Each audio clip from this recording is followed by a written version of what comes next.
Today we have another special bonus video for you. It'll be a collection of 5 more fan favorite nightmare-inducing stories. And don't worry if you've heard or seen these before, because we have totally re-edited all of them, so the viewing experience will be all new. But before we get into those stories, if you're a fan of the strange, dark, and mysterious delivered in story format, then you've come to the right place, because that's all we do, and we upload once a week. So if that's of interest to you, please sneak into the like button's house and reverse all their toilet paper rolls, so instead of feeding out from the top, they feed out from underneath like a serial killer. Also, please subscribe to our channel and turn on all notifications so you don't miss any of our weekly uploads. Okay, let's get into today's stories.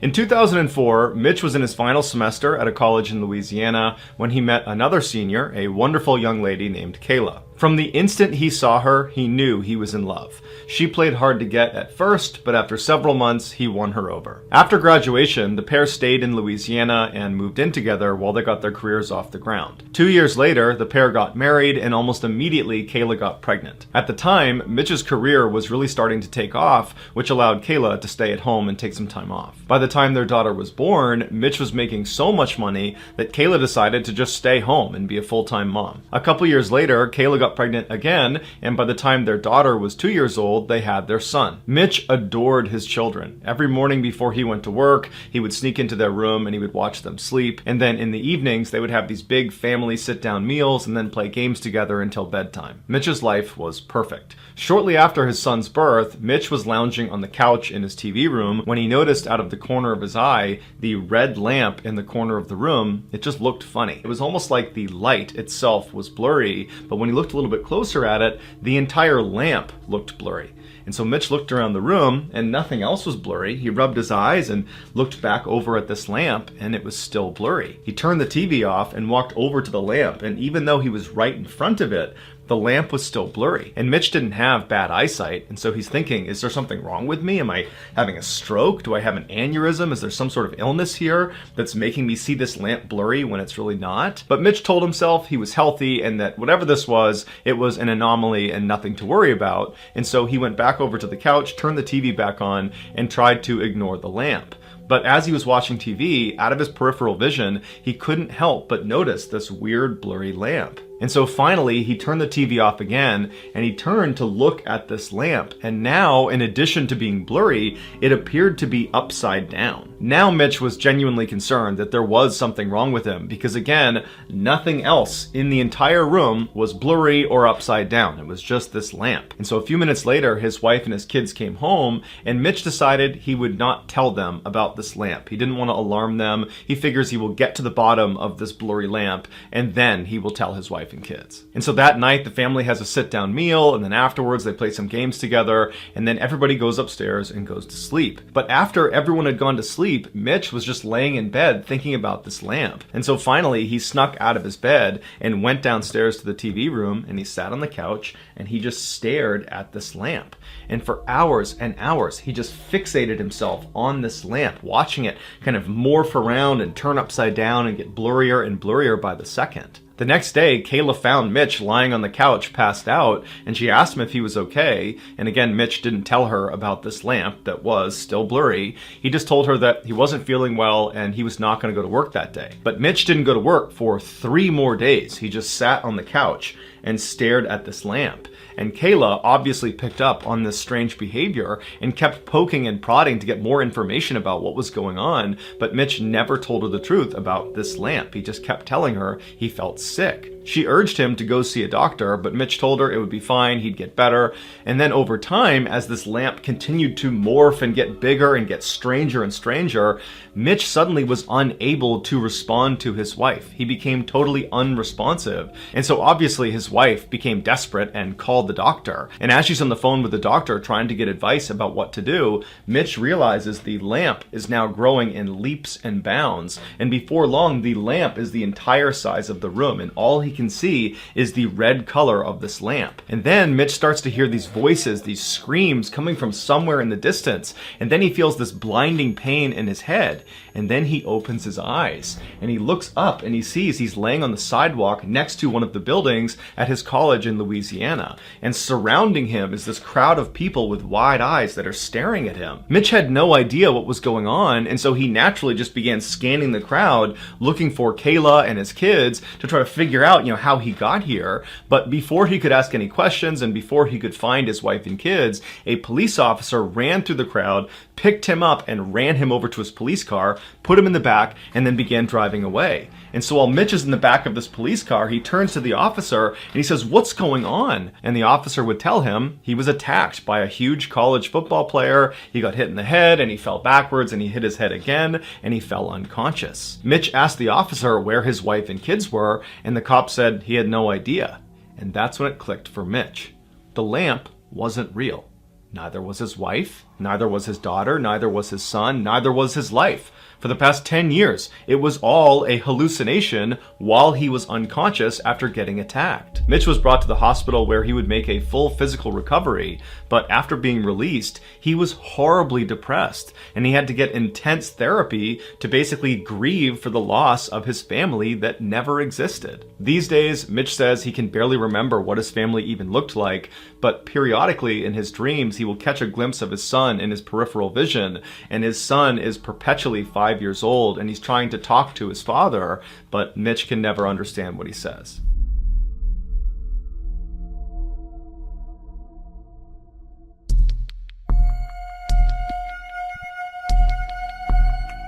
In 2006, a 20-year-old woman named Sarah started having some very strange dreams about a woman named Aurora. She had a very striking face with sharp features and long black hair. Now, her dreams varied. Sometimes Sarah was in a crowd of people, or she was at her office, or she was just alone in a room. But in all of her dreams, Aurora would always show up. Either she would interact with Aurora and they would speak, but Sarah could never remember what they actually spoke about, or Aurora would just be in the crowd or in the background just watching Sarah.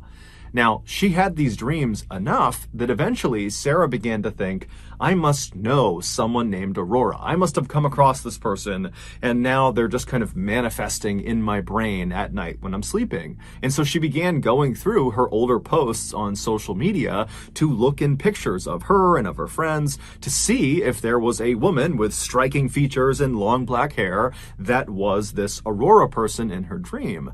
But after looking through hundreds and hundreds of pictures, she couldn't find any indication that she had met this person, at least not according to her social media. And so Sarah began just going on Google and typing in Aurora, long black hair, striking features. Has anybody dreamed about this? To see if there were people talking about having this type of dream on the internet. But she had no luck. Eventually, after about 3 or 4 months of having these strange dreams that Aurora was in, Aurora stopped showing up in Sarah's dreams. It was like it suddenly was all over.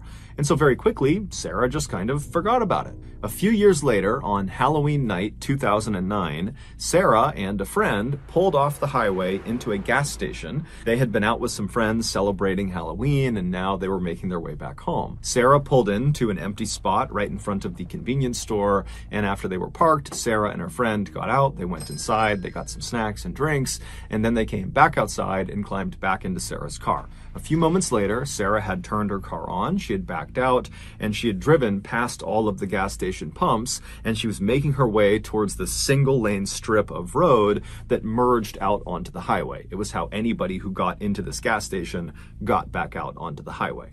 And so as she's getting closer to the entrance of this short merge road, her phone suddenly rings. What happens next occurred over a span of just a few seconds. So it might seem like this is over several minutes, but this all happened pretty much simultaneously.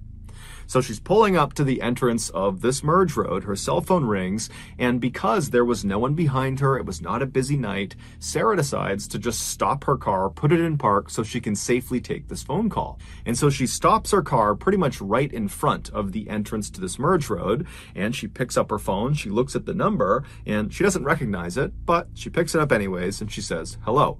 There was silence on her phone, and as Sarah is saying, "Hello, is anybody there?" another car from the gas station pulls up right behind Sarah's car, and they start honking their horn immediately. They're in a huge rush. And so Sarah, who's totally embarrassed that she's blocking traffic, she hangs up the phone, she puts it down, she puts her car back in drive, and she hits the gas.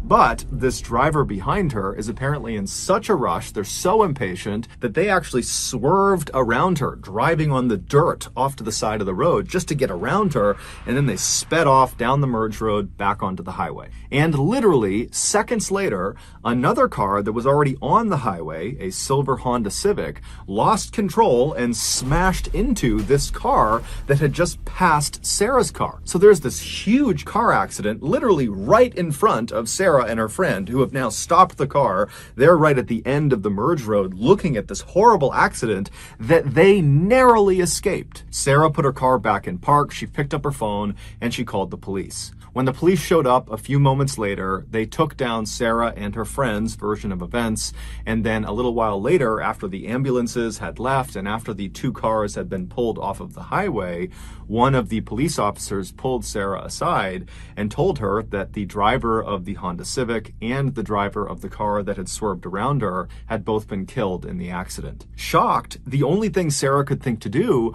was to call back that number she didn't recognize that had effectively stopped her from getting onto the highway and maybe even stopped her from being hit by that Honda Civic. And so she wanted to talk to this person and thank them for saving her life. But when she called the number back, the person did not pick up. However, it went to her voicemail, and it said, "Hi, you've reached Aurora. Leave your name and number after the beep." Sarah could not believe it. She said she had never felt goosebumps like that in her entire life. The next day, Sarah tried calling the number again, and this time the woman, Aurora, answered the phone. The two got to talking, and Sarah explained her crazy dreams and now this crazy car crash thing and how it's all connected. And Aurora would tell Sarah, like, "That's amazing. This is a crazy story you're telling me, except I didn't call you last night. I have no idea how you got my phone number." And so at the end of this phone call, the two women really had not reached any sort of explanation for how this came to be, how they came to be talking. But they ultimately just said, "Okay, hey, thanks and best of luck to you." And then they hung up. After the call was over, Sarah found herself just kind of sitting there, not really sure how to react to what had just happened. It was such a totally bizarre thing that she had just been through over the past 24 hours. And then if you include the dream, this has been a multi-year long thing. And so on a whim, Sarah just opens up her Facebook account and she plugs in Aurora's full name, because Aurora had given her her full name on this phone call they had just had. And when she looked at her phone, when the results came in, Sarah nearly fainted. Right at the top of the results page was this woman, Aurora's Facebook account, and her profile picture showed her face. And when Sarah looked at her face, it was the exact same face she had seen so many times in her dreams. It was the same Aurora with the striking features and long black hair. The woman in her dreams was the woman who called her and saved her life.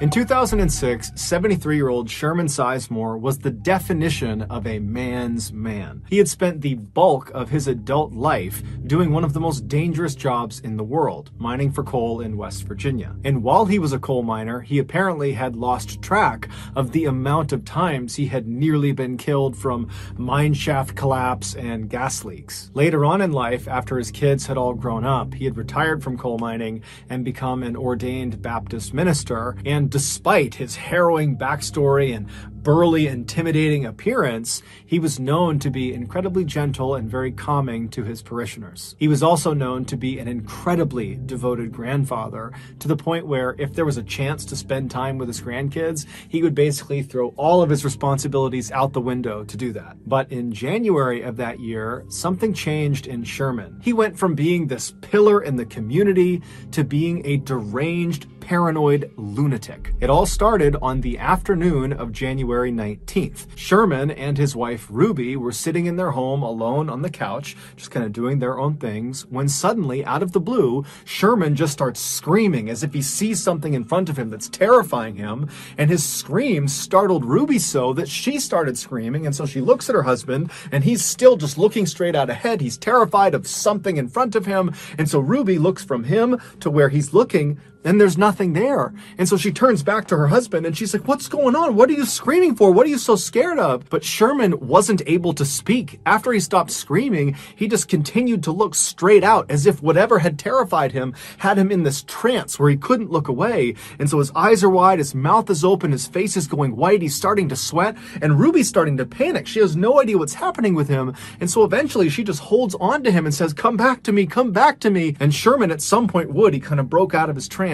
And he looked at his wife and he just says, "You can't leave me or they'll kill me." Ruby has never seen behavior like this in her husband ever. This is a completely different person she's interacting with. And so she has no idea what to do. And so instead, she just kind of holds on to Sherman and prays that he doesn't start acting like that again. But that didn't happen. All day long, periodically, he would just start screaming about something that Ruby couldn't see. Now, Ruby did consider calling 911 and getting medics out there, but his behavior was so unusual, and he was normally such a rock who was so competent, who was so healthy, that she didn't want to. She felt like he would just kind of get through this, that if they can just get through today and get into tomorrow, that he would be better. And so she just all day was comforting him and just dealing with these episodes. And then finally they got into bed that night, and Ruby's thinking, "Thank goodness, we're going to wake up tomorrow and things will be better." But when she woke up the next morning, it was very obvious Sherman had not slept at all. He was looking straight up at the ceiling. He looked worse than the day before. It was obvious that he was not back to normal. And so Ruby called the rest of the family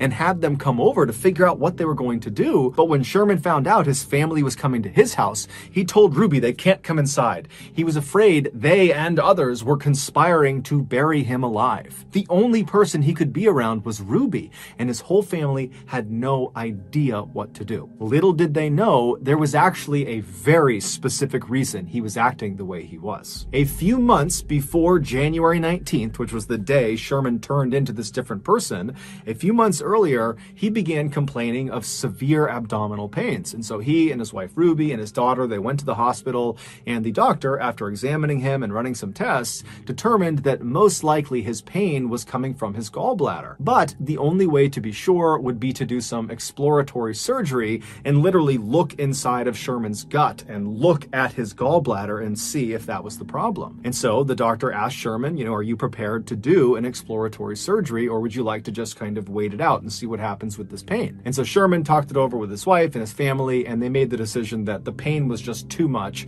and so they would go forward with the surgery. And so on the morning of January 19th, so again, this is the day that Sherman basically loses his mind, he goes into the hospital completely normal. He goes in with his wife, he goes in with his daughter, and he makes his way over to the surgery wing of the hospital. He says bye to his family, and he's put on a stretcher bed, and he's wheeled in and prepped for surgery, and then brought into the operating room. And while he was in the operating room, laying on his stretcher bed, flat on his back, looking straight up at all these bright lights above him, he just struck up some chit-chat with the nurses and doctors who were in the room, prepping the room for surgery, and they were also putting the IV into his arm. Then at some point, one of the nurses lowered the oxygen mask onto Sherman's face so the anesthesiologist could administer the two-drug cocktail that would knock him out for the surgery. Sherman was scheduled to get something known as general anesthesia for this operation, where basically he would be completely out, he wouldn't feel anything, they'd do the surgery, and then he would wake up in recovery. And so once this mask was on Sherman's face, the anesthesiologist began pumping him full of the drugs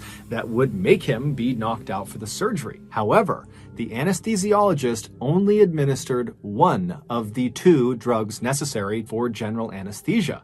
He administered the paralyzing drug, but he did not administer the actual anesthetic that would knock him out, and most importantly, would get rid of all of his pain. And so as this mask is on his face and Sherman believes he's being given the proper dosage of drugs, the nurse who was nearby told Sherman to go ahead and start counting backwards in his head from 10, knowing full well that Sherman would pass out before he reached 0. And Sherman knew this too. He had been in surgery before, and so he happily began counting in his head. 10, 9, 8, he started to feel something. 7, 6, 5, 4, 3, 2, 1. Boom, he was out. Except he wasn't. When he reached 0 in his head, counting down, he realized he had not passed out. He began taking mental stock of what was going on, and he realized he could completely feel his body. But when he tried to move his body, he couldn't. He was completely paralyzed. When he tried to make a sound, he couldn't because his vocal cords were also paralyzed. The only thing he could move were his eyes. He could move them left and right. However, they had taped his eyes shut, so he can't see anything. And so Sherman is thinking to himself, okay, I've been given the drugs, maybe they're slow acting, any minute now I'm gonna drift off to sleep and this will just be a distant memory. But after a few seconds, he's hearing the doctors and nurses in the room. He can't see them, but he hears them. They seem to be moving towards doing this operation, and he's still awake. And so Sherman becomes frantic and starts flicking his eyes left and right as fast as he possibly can. And the rapid eye movement actually loosened the tape on both of his eyelids, and it created a tiny slit that he could actually look through. And what he saw terrified him. The surgeon was walking over next to him. He was getting his gloves on, and then the surgeon says, "Scalpel." And the nurse hands him this chrome metallic blade, and the surgeon takes the blade and begins cutting into Sherman's midsection. Sherman felt everything, but Sherman couldn't do anything about it. All he could do was rapidly flick his eyes left and right in hopes one of them would see that he was awake, that he was feeling this. But no one was paying attention to his face, so they didn't see his eyes moving around. And so the surgeon continued to cut into his midsection until he had cut out a fairly significantly sized hole, at which point the surgeon hands the scalpel to the nurse and says, "Clamps," at which point the nurse hands him what looks like a torture device, and the surgeon proceeds to use these clamps to pin segments of Sherman's skin that has just been cut open to his body to basically keep the hole open. And then the surgeon began tugging on the outsides of this hole in Sherman's midsection, making sure it was big enough that he could actually get a good look into his body. And every little tug is sending lightning bolts of pain into Sherman's body. But again, all he can do is flick his eyes left and right, and no one's paying attention. Scope, the surgeon called out for, and the nurse handed him a camera that he jammed into Sherman's gut. And then the surgeon said, "Suction," and the nurse got what looked like a vacuum and pressed it inside of this open wound and began sucking out fluids from his body. The pain Sherman was experiencing is unimaginable. Every second felt like an eternity. Forceps, the surgeon called, and the nurse handed him these metal prongs that he put inside of this hole in Sherman's body, and he used them to dislodge his gallbladder so he could get a better look at it. By this point, Sherman wanted to die. He was no longer flicking his eyes left and right. He was just looking straight out, hoping someone would finally see him. And someone did. One of the nurses standing next to the surgeon looked up at Sherman's face and saw Sherman looking back, terrified at the nurse, at which point the nurse yelled out, "Stop, he's awake, he's awake!" And the surgeon practically faints, and he looks over at the anesthesiologist and he calls him, "Get over here and fix this." And so the anesthesiologist comes running over from the side of the room. He gets up next to Sherman and begins pumping him full of painkillers. And as he's doing this, he has this moment of clarity. He remembers he didn't give him the anesthetic. And so as these new painkillers that have just been introduced begin to take their effect, Sherman's eyes go from being terrified to glazed over, and he does pass off to sleep. And so now he's out and he can't feel anything. But now the anesthesiologist and the medical team realize they have a very big problem. This patient just experienced 16 minutes of surgery and felt all of it. And at the end of it, when he wakes up, he's going to remember it, and he's probably going to file a lawsuit against the hospital. And so a decision was made. It's unclear if the anesthesiologist acted alone or if the entire team was in on this, but regardless, the anesthesiologist administered an additional drug after giving all these painkillers. This additional drug was called midazolam, but it's better known as the amnesia drug. And like its nickname implies, anyone who gets it will forget what has just happened to them. And so the idea was, by giving him this amnesia drug, he won't remember the trauma he had suffered through during the surgery, and so wouldn't file a lawsuit. And so after he was given this drug, the medical team, they went back to doing the surgery, they completed it, and they got him back out to recovery.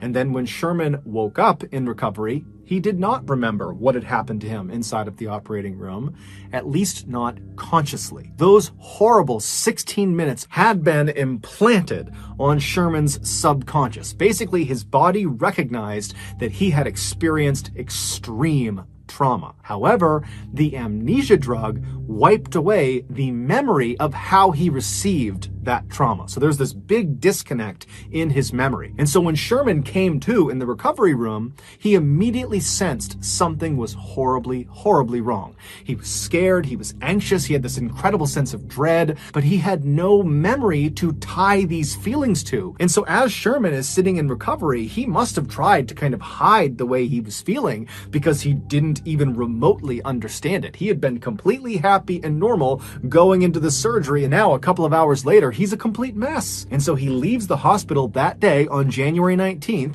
He goes back to his house and he sits on the couch with his wife. And as he's sitting there, suddenly these horrible feelings he's having, they become too much. And he basically has a panic attack and he starts screaming out and he's terrified of something, but he doesn't know what it is. And then over the next couple of days, he began having these flashbacks where he would access the actual 16 minutes of torture he went through. But when he would see someone cutting into him and opening his chest up and sucking things out of it, he didn't think that happened to me and that's why I feel this way. Instead, he thought it was just this horrible nightmare that he couldn't escape from. And so his family did eventually start getting doctors and psychologists and all these people involved to figure out what was wrong with him. But before they could figure it out, the whole situation had just become too terrible for Sherman. And so on February 2nd, just 2 weeks after he came out of that surgery, he would take his own life. His family was unbelievably heartbroken. It didn't seem real that this had happened. And so they would continue to dig and figure out what went wrong.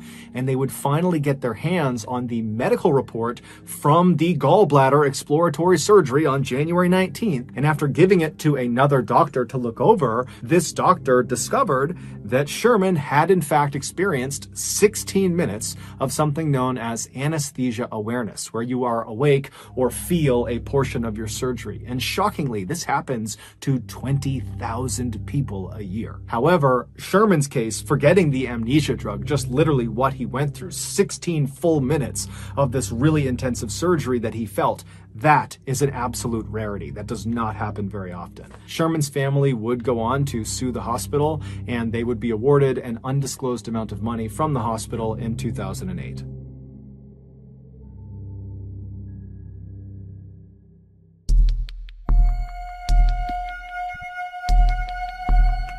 In October of 2005, a 21-year-old named Nathan was back home in Elk Grove, California, visiting his mother at her apartment for a couple of days. Her apartment was part of this really safe complex. It was gated, there's lots of lights and cameras, so anything that went bump in the night was just going to be, your noisy neighbors or something. On the last night of Nathan's stay, he was laying in his bed in the guest room, listening to the hum of the street lamp that was outside, and the crickets and the passing by of cars, when he drifted off to sleep. At about 2 a.m., Nathan woke up, or so he thought. He couldn't move his body, he could only move his eyes, and even though he had never experienced sleep paralysis before, he instinctively understood this is probably that. He noticed the room was completely silent. There was no more crickets, no more hum of the light outside, no more traffic, just total silence.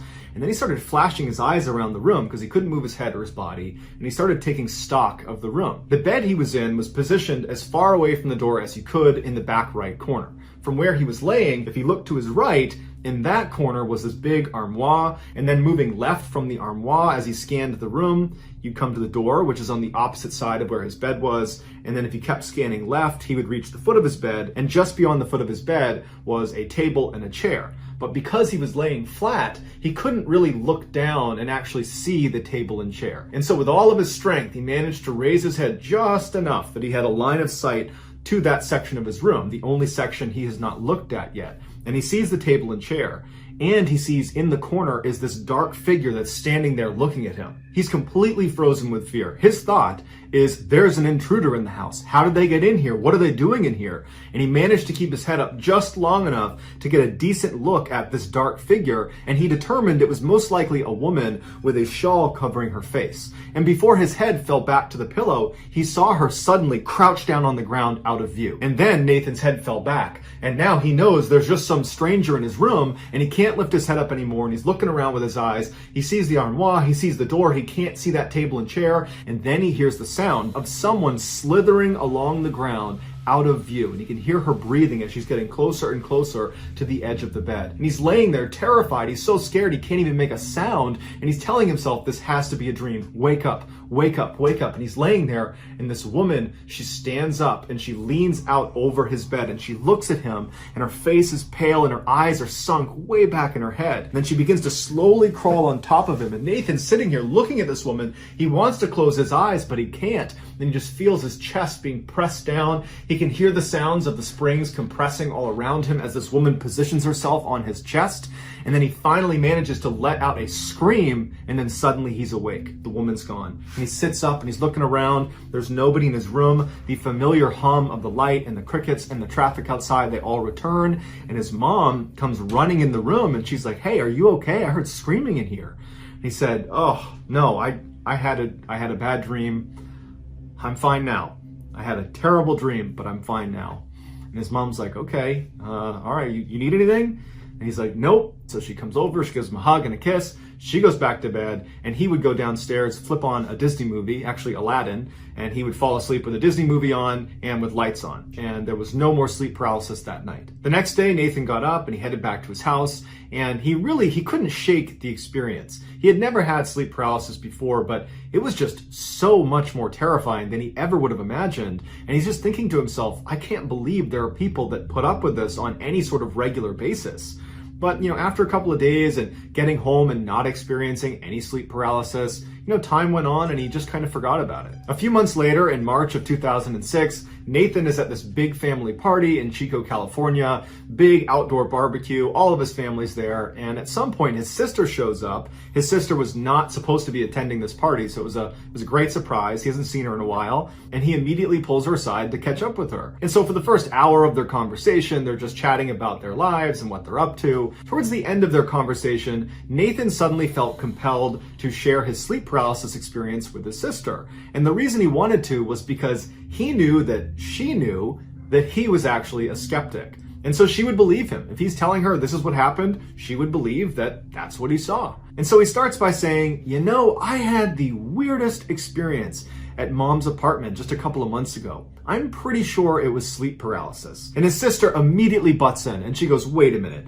I had sleep paralysis for the first time in my life 2 weeks ago at Mom's apartment. It was horrible. I was in the guest room and then I saw this woman and she was like standing on me. I thought I was gonna die. It was horrible. That's exactly what happened to me. I was laying in the guest room and I couldn't move, and then I saw a woman in the corner and she stood on my chest. They proceeded to go over all the details of each of their stories, and they discovered that they had had almost the exact same experience. And at the end of it, they wanted to have a rational explanation for how they both could just somehow have their only sleep paralysis experience in the same room in roughly the same timeline and experience the exact same events. They were trying to, come up with a rational explanation for that, but it was just too much of a coincidence. But ultimately, neither of them were really prepared to start discussing what else it could be. So they decided to just kind of laugh it off and say, man, that's pretty weird, and they moved on. After the party was over, Nathan would go back to his house and he would tell his wife about this crazy coincidence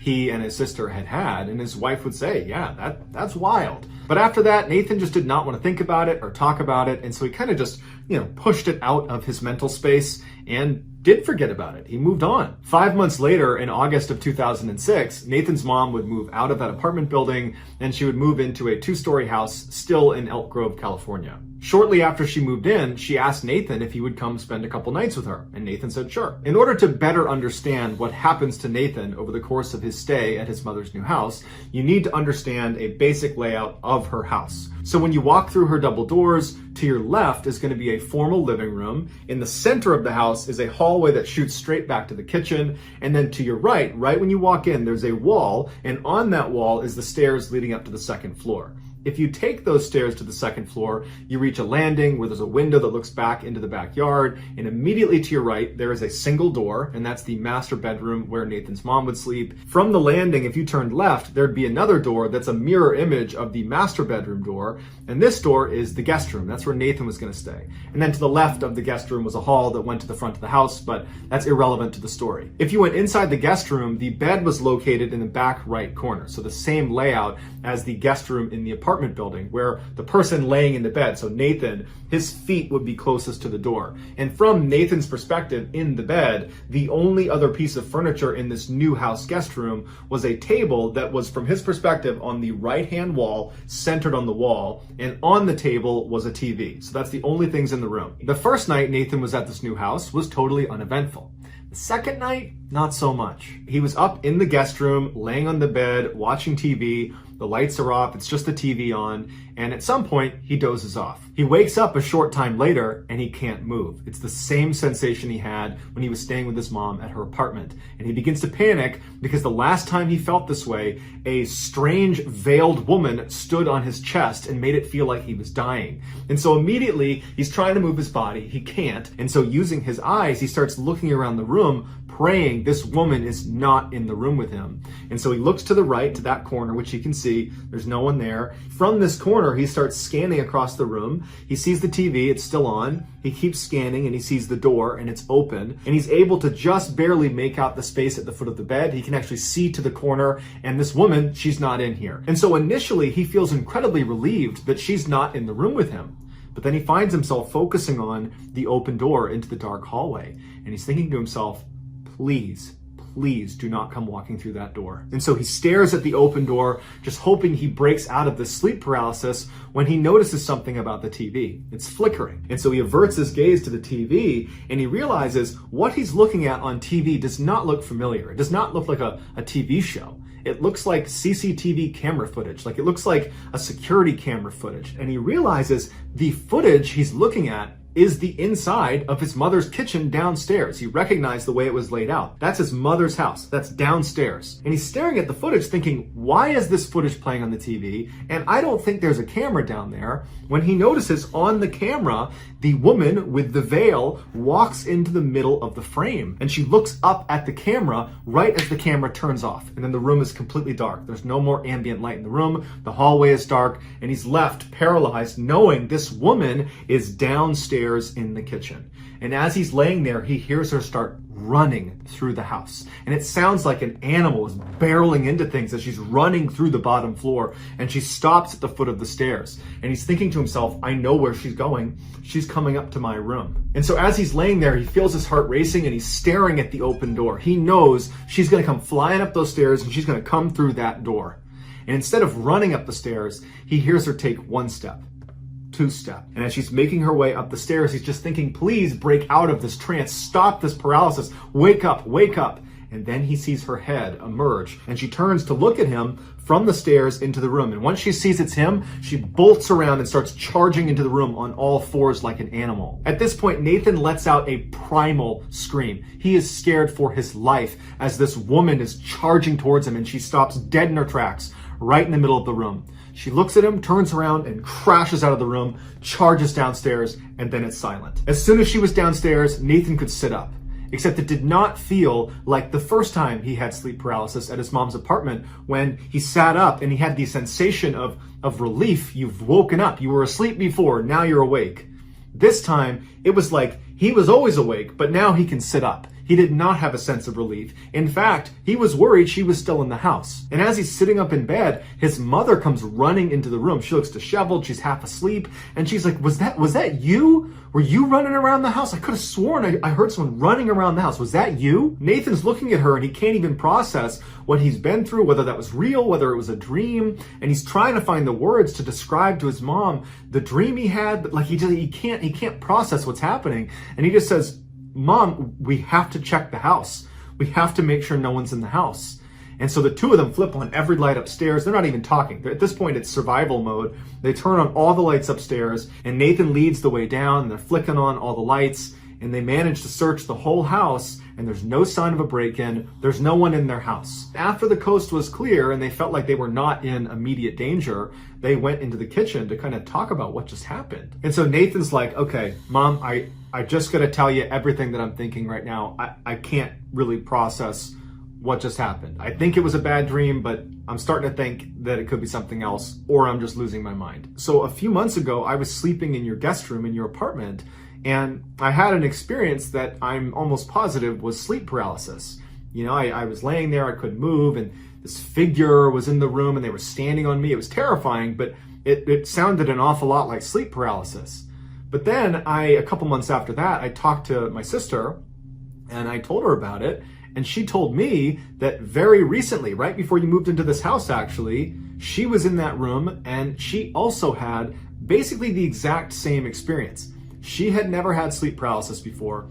I had never had sleep paralysis before. So we've basically had the exact same horrifying experience in the same room around the same time. And then just now, tonight, I had another sleep paralysis experience with the same woman who's running around the house, and you just said you heard her running around the house. His mom looked really concerned, but she wasn't shocked. She says to Nathan, I have seen this woman. I saw her in my apartment way long time ago, but I remember what you're describing. That's the experience I had. This woman, showed up in the room and she stood on me, and it scared the heck out of me, but I didn't tell anyone because I thought it was sleep paralysis. And so Nathan and his mom proceeded to spend the next several hours just talking through what this could be. How could they, all three of them, him, his mom, and his sister, how could all of them have had the exact same experience? And how could tonight, when Nathan had this experience, how could his mom have heard those footsteps if that was indeed sleep paralysis? Because it wasn't Nathan, he was in the bedroom. And it wasn't his mom, she was in her bedroom. And she didn't have any pets, so who could it be? Nathan says he and his family are still totally rattled by this experience, and they don't have an answer. And this is a family of skeptics, so they're not looking for a reason to call this paranormal. They simply don't have the answers. Nathan has said that he, his mom, and his sister have not had any further experiences with the woman in black ever since that last experience Nathan had, and they're just hoping it stays that way. Hold on, we got one more very special story to cap off these 5 stories. It is special because this story is going to be included in our brand new graphic novel coming out October 1st. And I actually told this story live recently on a YouTube live stream. And so if you missed that live telling, don't worry, because we pulled that story out of the live stream. We completely edited it. And now you all get to listen to it right here, right now. Enjoy.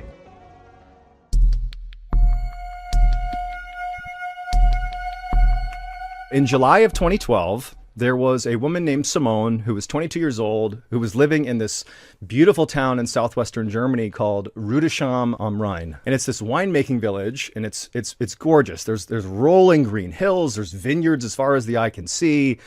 It's situated right on the Rhine River. It's like this wonderful place. And Simone had grown up in this village. That's where she lived, and she loved it there. Charmed childhood. She's 22 now. But this summer, she was feeling a little bit down because she was actually getting ready to leave this village and start the next chapter of her life in New York City. But instead of dwelling on, this, sadness of moving away from home for the first time, she instead was really fixated on what she was going to do that summer, her final summer in Rüdesham am Rhein. And so Simone, one of her favorite memories of her entire life in this village is in the summer, she would go to the summer camp. There was this beautiful little camp in this forest that was not far from the town.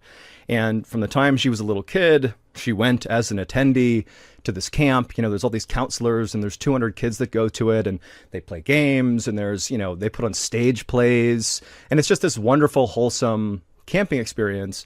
And, when she became a teenager, she basically was too old to go to this camp. And so she did what many of the other former attendees did, which is they eventually transitioned to becoming a counselor, like a volunteer counselor. And so she became a counselor and, loved it, frankly, more than being an attendee. And for every summer after that, she was a volunteer counselor. And this summer, July of 2012, was no different. And she was going to be a counselor as well. So that was what she was going to do with her final summer before leaving for New York City. So in mid-July of that year, Simone packs up her stuff and she heads off to this forest to go be a camp counselor. And so the logistics of this camp is the attendees, the children. It's a 2-week-long camp, 200 kids. They would get dropped off by their parents in the morning, and then in the evening, they'd get picked up and go back home. But for the counselors, they would actually live at the campsite for the 2 weeks. It was like a 2-week time. They were out in the woods together. And, the counselors had kind of created that tradition, if you will. And they told, the staff, if you will, that the reason they were doing that is for efficiency's sake. We got to, we'll be there first thing in the morning because we're living there and we can set the camp up. And, when the kids go home for the day, we're all going to be there anyways. So it's easier to clean up the camp. There's all these reasons they had for it. But the truth was the reason the counselors liked to stay at this camp and live there is because after the kids would go home at night, all the counselors would retreat to their tents, which they stayed in for these 2 weeks. They put these tents out in the forest. So the camp is like in a clearing, and then basically just into the tree line, they would set up their tents, and the counselors would live out there for the 2 weeks. But once the kids were gone, they would just go out to their little campsite and put a little campfire together. And the drinking age was 16 years old, or it is 16 years old in Germany. And so they just like party, basically. Not like crazy, but they had like a good time out in the woods. So that was the real allure of the counselor side of being at this camp. So Simone, mid-July, she heads out to the camp. She gets there a day ahead of when camp starts, and she connects with all of the counselors she hadn't seen for so long. And they set up the camp, and then that night they did not go out into the woods and have a party. They just set up their tents out in the tree line. And then the next day is day one of the actual camp, and the kids come along. They get dropped off by their parents, and they have this wonderful first day of camp, doing their thing, doing camp stuff.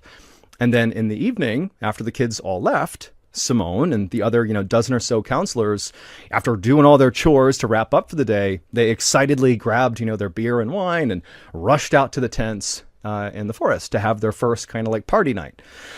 And so they get out to the tents, and they're all, having a good time, swapping stories, just enjoying summer. And in virtue of it being the first day, a lot of the counselors were pretty exhausted. It was a full effort that first day. And so no one was really up for staying up super late. They wanted to crash and just go to bed. Simone kind of wanted to stay awake. And so she was one of the last people to finally retire into her tent. But she did eventually. It's well past midnight. You got to picture where this is happening too. They're far enough away from the actual campground. They're like well into the tree line that there's no light beyond whatever they have on them. So, if you sleep in these woods, it's like darkness, right? So it's well past midnight. Simone finally is like one of the last people to climb into her tent, and they all slept on these cots that they would put inside of their tent. So they're elevated off the ground. And so Simone gets into her tent, and she gets on her cot, and it's just so hot. It was just really hot this time of the year, and she just felt like it was stifling in her tent. And so she decided she would pull her cot out of her tent and just basically set it just in the woods. Like imagine if you wandered off into the woods with a cot, put it down, and lied on top of it. That's what she was doing. She's in the middle of the forest, completely exposed, and she's going to try to sleep because it's a little bit cooler out there. She wasn't the only one doing this. Some of the other counselors had also struggled to fall asleep because of the heat. So there was at least a few other people that had their cots outside of their tent. And so Simone, she puts her cot next to or near another counselor who's already asleep. Simone gets in her cot, and she's trying to fall asleep, but she's still struggling to fall asleep. She could only really hear the sounds of the other counselors that were kind of snoring and, sleeping away, but she couldn't sleep. And she had this growing sense of dread as she was laying, again, in total darkness in the woods, exposed in this cot. I can imagine it being a little bit stressful. But eventually, she falls asleep. I'm going to show you an image that we were going to prep and put on the screen, but I'm going to show you literally in the book. Once she falls asleep, Simone is thrust into a visceral nightmare, one that she remembered every detail of this nightmare.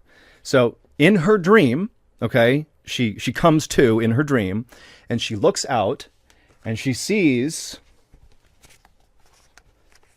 this post-apocalyptic skyline. It's like a desert city with all these buildings that have now basically fallen into disrepair. They're crumbling over. It looks like, a nuclear bomb has gone off and we're in the nuclear holocaust, and humanity is being wiped out. And so she's looking off into the distance and she sees this skyline of just broken down buildings, and it's just, sand everywhere. And between her and these buildings, so in the foreground, are all these people that are just standing there, shoulder to shoulder, maybe like a couple hundred feet away from her. Their clothes are in tatters. They look like some of them are naked, but they're just like barely wearing any of these clothes. And they're standing there, shoulder to shoulder, just staring at Simone. It's hard to detail this and hold this, but there you go. That's the visual for the skyline. And so they're all staring at Simone. And so she instinctively is fearful of these people, but they're not moving towards her. They're not doing anything. They're just kind of standing there like zombies. And so she's kind of taking stock of the scene, and she didn't know why it was scary, but it was. She's like, this is a nightmare, right? As she's looking at these people and as she's taking in the skyline, she takes stock of the fact that on either side of her are these two huge men that she doesn't know how, or they're not physically laying hands on her, but she can tell they are the reason that she can't move from the spot she's in. She's kind of rooted to the spot. The guy on her left is not doing anything. He's just standing there. But the guy on her right is kind of turned to the side, like he's doing something with his hands, but you can't quite see what it is. And so, Simone, she's kind of looking over as best as she can at this guy, trying to figure out what he's doing. She's seeing these people and this horrible skyline. And then at some point, the guy on her right turns back around, and in his hand, he's holding what looks like a wreath, like a holiday wreath you would hang on your door, during Christmas time, let's say. And so Simone sees this wreath, doesn't really know what to make of it. It's this weird, nightmare she's having.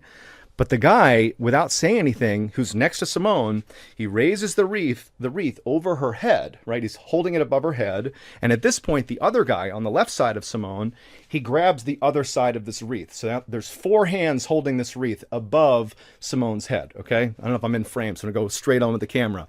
So they're holding this wreath, and they begin to lower it towards Simone's head. And as they do, Simone can tell all these people, they're looking a little bit more intently in the direction of Simone, really taking into account what's going to happen here.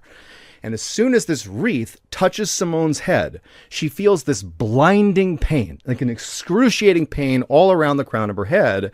And she realizes at this exact moment that this is not just some wreath.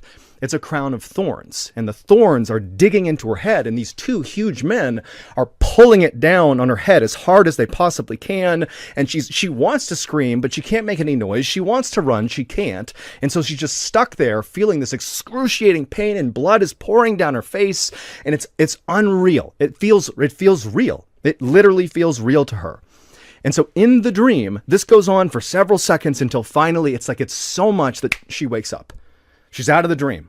And so Simone, she takes stock of the fact that she's in this dark forest, which must have been, disconcerting at first, but she looks around, she's in her cot, she's surrounded by the counselors, she can't really see anything, but she's like, oh, okay, it was just a bad dream. But instinctively, like we all do when we sometimes have, maybe not dreams like this, I hope not, but similar horrible dreams, you kind of check just to make sure you really are not dreaming.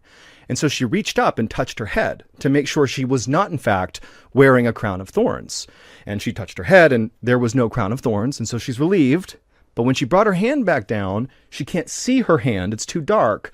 But she felt like there was something on it, something sticky.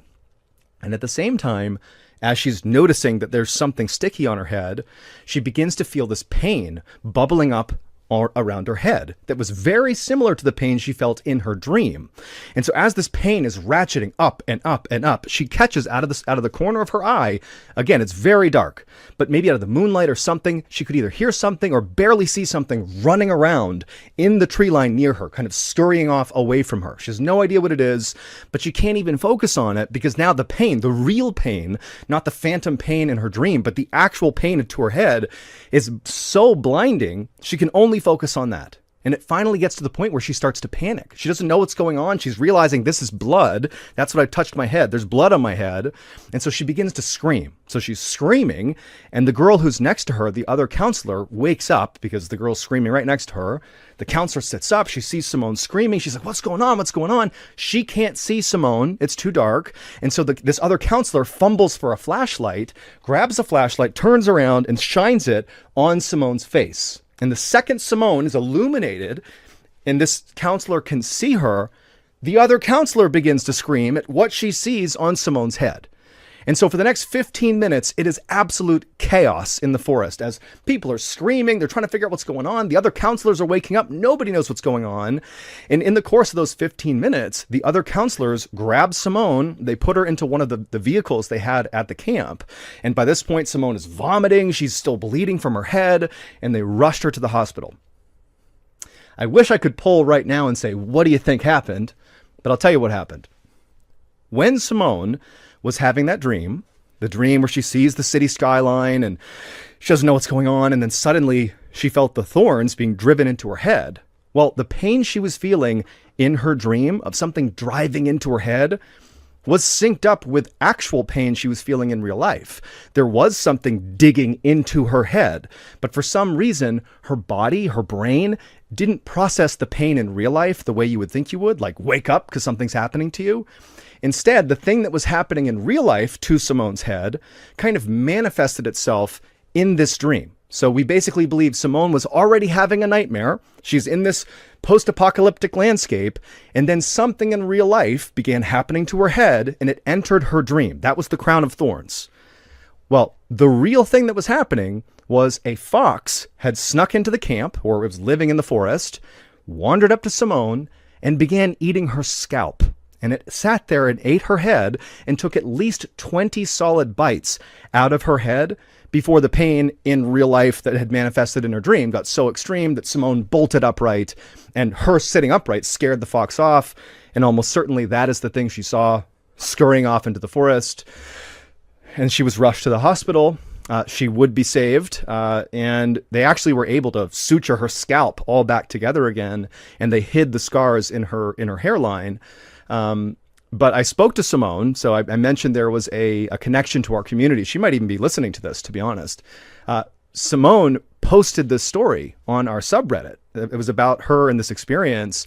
You know, she described this whole story and how after it happened, she was so traumatized that she not only could not go back in that forest ever again, but she couldn't go into any forests anymore. I mean, it's like true PTSD. And she says she still has phantom pain, you know, where the fox bit her head. And she also said that because it was a fox, she had to go through this insane like rabies protocol. Rabies is a lethal, you know, disease you can get from animals that have it.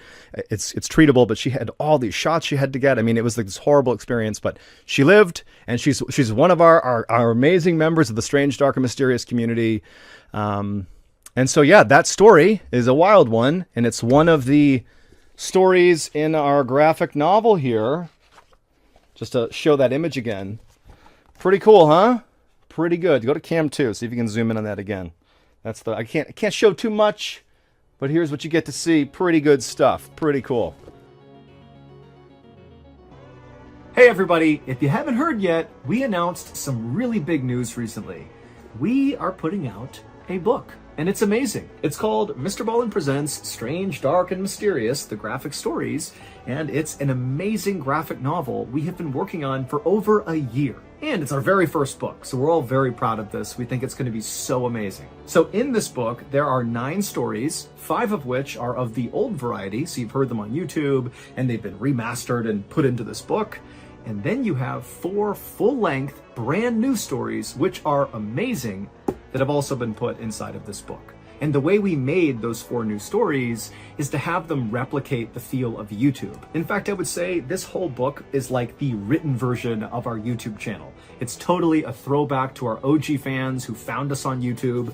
This is the book for you. It's gonna be so good. The book's not coming out until my birthday, October 1st, but you can pre-order it right now by going to book.ballenstudios.com. And also, after you pre-order, be sure to follow me on social media and all the other places that we put out content, because we're going to be teasing stuff about this book before release. Things like, sneak peeks into the book and some pieces of artwork and some behind the scenes stuff. So there's a lot of stuff going on, but it all starts with pre-ordering that book. So again, go to book.ballenstudios.com and pre-order our first ever official book. It's going to be great. Enjoy.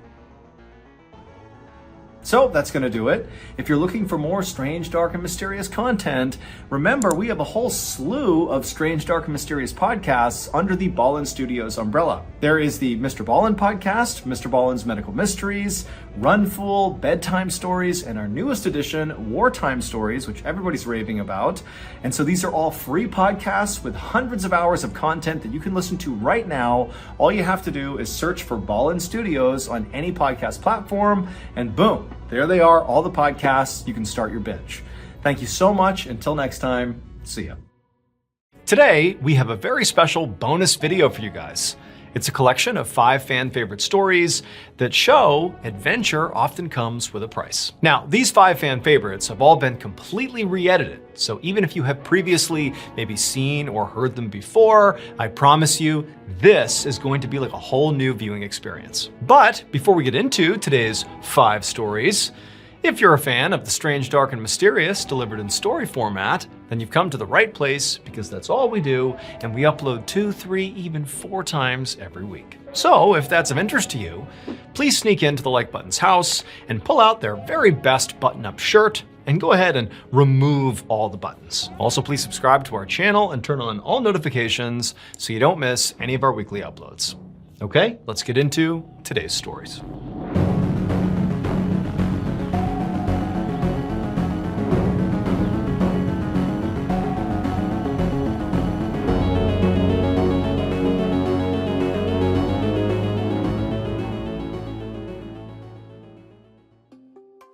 In 2017, 27-year-old Lydia Makarchuk left her home country of Ukraine and moved to Bracknell, which is a town just outside of London. Shortly after moving into her new apartment, Lydia went out and got a job as an accountant at a local hotel, and then after that, Lydia pretty much swore off her social life and instead just focused exclusively on working hard and saving money. The one reprieve she got from work was going to church on Sundays. 2 years later, Lydia was at her church enjoying the coffee hour that always followed the Sunday sermon, when another member of her church, who she didn't really speak to, this 41-year-old man named Norbert Varga, approached her and kind of awkwardly complimented her shoes. And she was so flattered by this that it opened up a friendly conversation between the two of them. And during this conversation, Lydia was pleasantly surprised to find out that Norbert was an expat too. An expat is someone who lives outside of their native country. Norbert had moved to the UK in 2018, so that's 1 year after Lydia had moved to the UK, and he came from Hungary, which shares a border with Ukraine. And just like Lydia, when he got to the UK, he kind of put all his energy into his work and trying to save money. He was a radio technician and a photographer. And so the two spend the rest of this coffee hour chatting and enjoying each other's company. And then afterwards, when they left the church and they both got home, they both found themselves thinking about the other. There was clearly an attraction there. And so the following Sunday, they both very eagerly rushed back to church in order to spend more time together. And sure enough, during that coffee hour, they spent the whole time together just chatting it up, and then afterwards they exchanged phone numbers and made plans to get together outside of church. They were going to go on a date. And so the rest, as they say, is history. 2 years after Norbert complimented Lydia's shoes, they got married in Bracknell. And while the wedding was great, unfortunately none of Lydia's family members, who were all in Ukraine, none of them could attend the actual wedding. And so the newlywed couple decided the way they would handle that is their honeymoon would be spent in Ukraine. That way Lydia's family could celebrate their wedding as well. For a variety of reasons, this honeymoon trip to Ukraine kept getting pushed back, but finally in September of 2021, everything lined up, everyone was available, and so Norbert and Lydia rushed to the airport and they hopped on a flight. And during this flight to Ukraine, Lydia remembers being so excited specifically about her husband finally getting a chance to spend some time with her 29-year-old younger brother Miroslav. Lydia was very close with her brother, and so it mattered to her greatly that he and her husband had a good relationship. But to that point, because of the great physical distance between the UK and Ukraine, the two had really not had that much interaction, and so they really didn't know each other very well. And so this trip was really important to Lydia, and Miroslav, he really picked up on that because he put together this camping trip for the end of their stay in Ukraine, where he knew he'd be able to step aside with Norbert and chat with him and get to know him a little bit. And so that was kind of like the fail-safe, where if he and Norbert did not get a chance to speak all week because they were visiting with so many people, they would have a chance to at the end of the week on this camping trip. So after a few hours of flying, Lydia and Norbert touch down in Ukraine, and they make their way to Lydia's family's house where they're going to be staying for the week. And that night, and for the next several days, the couple was swamped with several family reunions and meetups with old friends that hadn't seen Lydia in years. And so Norbert and Miroslav were not getting any time to themselves, and Lydia really knew that. And so she and Norbert began looking forward to this camping trip, because that not only represented a kind of peaceful break from the chaos of all these reunions, but it also did represent the one chance they knew Miroslav and Norbert would get to interact with each other. And so finally, September 15th, the end of the week, it came, and it was time to go on this camping trip. And so Lydia and Norbert and Miroslav and 9 other family members, they all packed up their tents and their camping belongings, and they loaded up a couple of cars, and they drove over to the base of the Carpathian mountain range. This mountain range, which stretches for nearly 1,000 miles across Eastern and Central Europe, are very popular amongst tourists because it's stunningly beautiful. Everything is green and lush, and there are these crystal clear lakes and breathtaking waterfalls and all these amazing animals running around, and there's no mosquitoes, and they have these really cool hikes that bring you up to these very impressive overlooks. And so that night, Miroslav had made reservations for this one campsite, this very popular campsite that was up in this clearing, not too far up the mountain, and it had this great view down to the forest below, and because it was in a clearing, it had this unobstructed view up to the sky, where in this area, you could look up and just see stars in every direction. And so when Lydia and the rest of this group arrived in the parking lot of this mountain range, they were all really excited to get up to this campsite and just enjoy being there. And so they park their cars, they get their gear out, they find the trailhead, and then they begin hiking up the mountain. And about 2 hours later, they arrive at this clearing. They find their campsite, which was marked by this small fire pit underneath a couple of trees. And so they go over and they set their tents up, and some people go out and get some firewood. And then before long, a fire was made, and this group of 12 people that had not seen each other in so long, they just sat down and began enjoying each other's company. They put tea on, they were swapping stories. It was really just this wonderful time. And then around 8 p.m., the sun started to set, at which point this huge group just stopped and enjoyed this beautiful sunset. And then once the sun had gone down, there were 2 kids that were there on this trip, and so they were put to bed in their tent. And then the remaining 10 adults just kind of hung out by the fire and enjoyed each other's company. And it was actually during this second half of the night that Norbert and Miroslav finally really got a chance to just chat with each other. So for about an hour, they were talking to each other, and Lydia is just watching this happen, and she couldn't be happier. This is like the perfect ending to this trip. And then around 9 p.m., Norbert stands up. Lydia sees him stand up, and he tells the group he's going to run back to his tent, which was a ways away from the campfire, and he was going to get his camera. And so Lydia said, okay, no problem. And she remembers watching him walk off into the distance, because when you're at the campfire, if you're looking away from the campfire, everything is pitch black in that direction. And so she watches him disappear into the darkness, and then she and her brother and everyone else just kind of turn back towards the campfire. And then all she remembers about what happens next is she heard a whistling sound. And at first it was very faint, but it started to get very, very loud. And when it got loud, she tried to kind of figure out where it was. But before she could, suddenly something hit her in the face, predominantly hit her in the nose. And as soon as it did, she went blind, she went deaf, and then she felt herself on the ground, and she has no idea what's going on. And all she can remember thinking is, oh my God, something horrible has happened to me. I might die. I don't know what's happening, but I might die.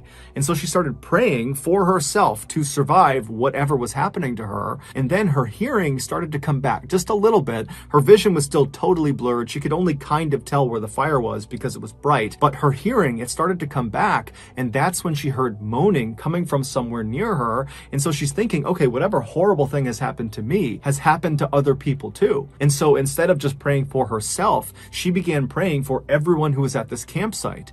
And so as her hearing is getting louder and louder, and she's hearing more and more moaning and crying happening all around her, she suddenly hears her husband screaming her name. Her vision is still gone, but but she knows it's him, and he lands right behind her and he grabs her and he's just repeating her name over and over and over again. And then Lydia manages to kind of choke out to her husband, "What happened?" And there's a pause, and then Norbert says to her, "It's bad. It's really bad." It would turn out their campsite was on a battlefield from World War I, and buried underneath the soil right under their fire pit was an unexploded bomb from World War I. Meaning, for over 100 years, countless campers have arrived at this campsite and lit fires on top of this bomb that they couldn't see. And each fire gradually eroded the outer metal casing of this explosive until finally that night in September, with Lydia and 11 of her loved ones nearby, their little fire finally was it. It pushed through that last little bit of the casing and it ignited the bomb and it detonated. That whistling that she heard was the sound of the fire finally cutting through that casing and being exposed to the fire. And then that thing that struck her in the face, that hit her right on the nose, that was almost certainly a piece of the bomb itself. So shrapnel that was cutting through her face. And then the moaning she heard was primarily her brother, who was right next to her. Lydia would be gravely wounded, but she would survive. As for her brother and another man who was not named, they would not survive. Here is a picture that was taken of the group literally minutes before this bomb detonated.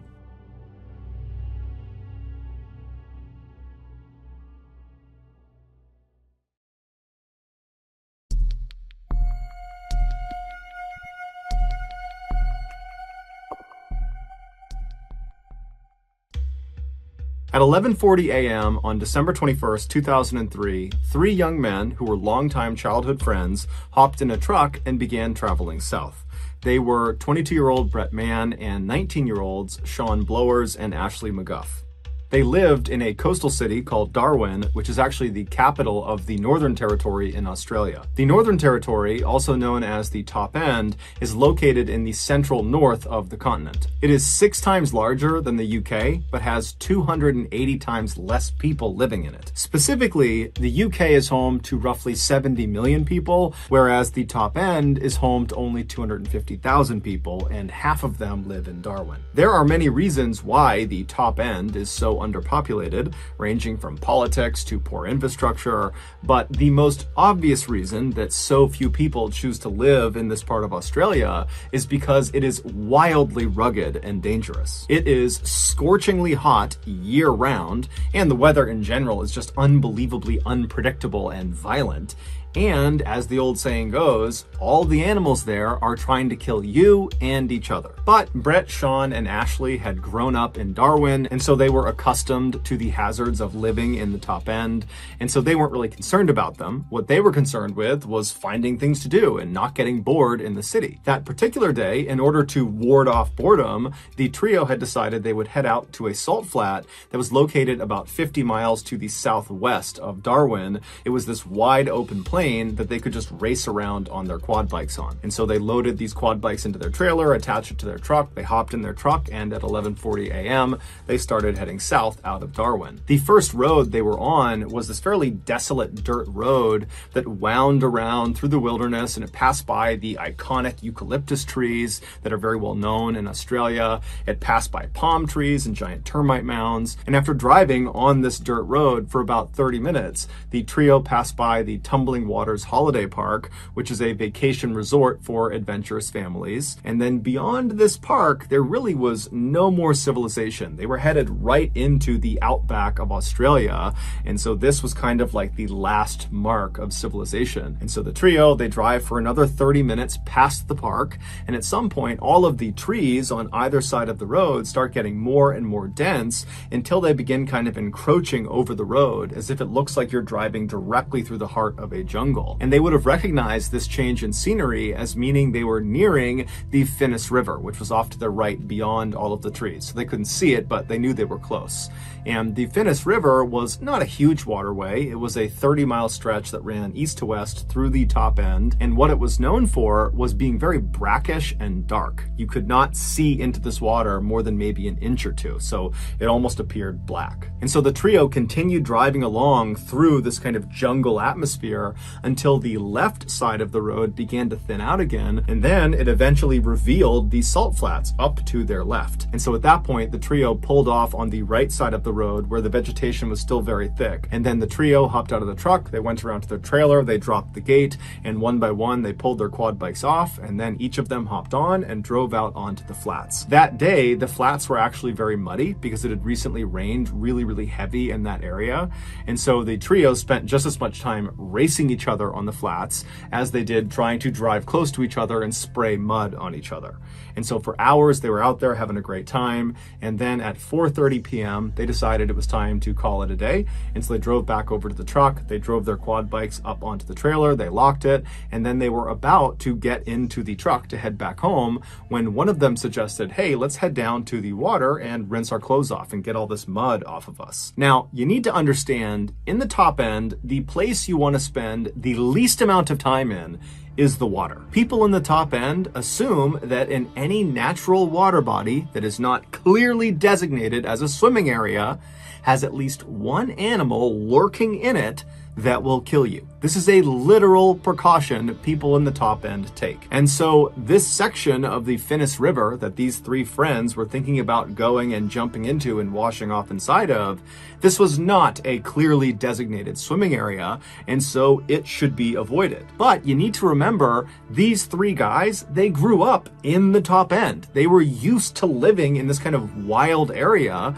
and they'd also come to the salt flats so many times over the years, and they had jumped into the Finnis River before to wash off and go swimming, and nothing had ever happened. And so really, the idea that the Finnis River could be dangerous to them, it didn't really cross their mind. They felt like, you know what, we've been there, done that, nothing's gonna happen to us.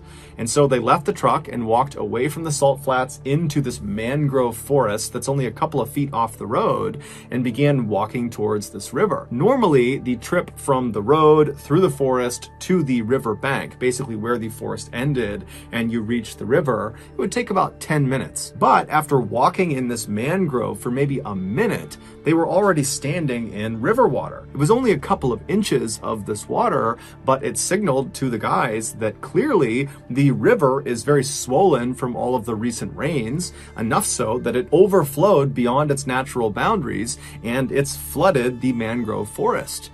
But the three guys, they look at each other and think, meh, what's the big deal? I'm sure we'll be fine. And so the guys continued moving on, but as the mangroves began to thin out, they began to slow down dramatically because the riverbanks on the edges of the Finnis River were very steep. If you were standing on dry land, if there was no flooding, and you were right on the edge of the Finnis River, if you took even 1 or 2 steps into the river, you would slip down under the water and the water would be over your head. Now, as these guys are walking, because the ground is flooded with this black, brackish water, they couldn't see the ground, and so they couldn't tell where the drop-off into the river was. And so they began to slow down, and then when all the trees were practically gone, they knew they were close, and then one of them actually slipped and kind of tumbled down the edge for a second, but he turned and he grabbed one of the roots of the mangrove tree and pulled himself back up. And then the other two, after seeing this, they walked over and stood next to him, and the trio just stood there looking out at this pitch black looking river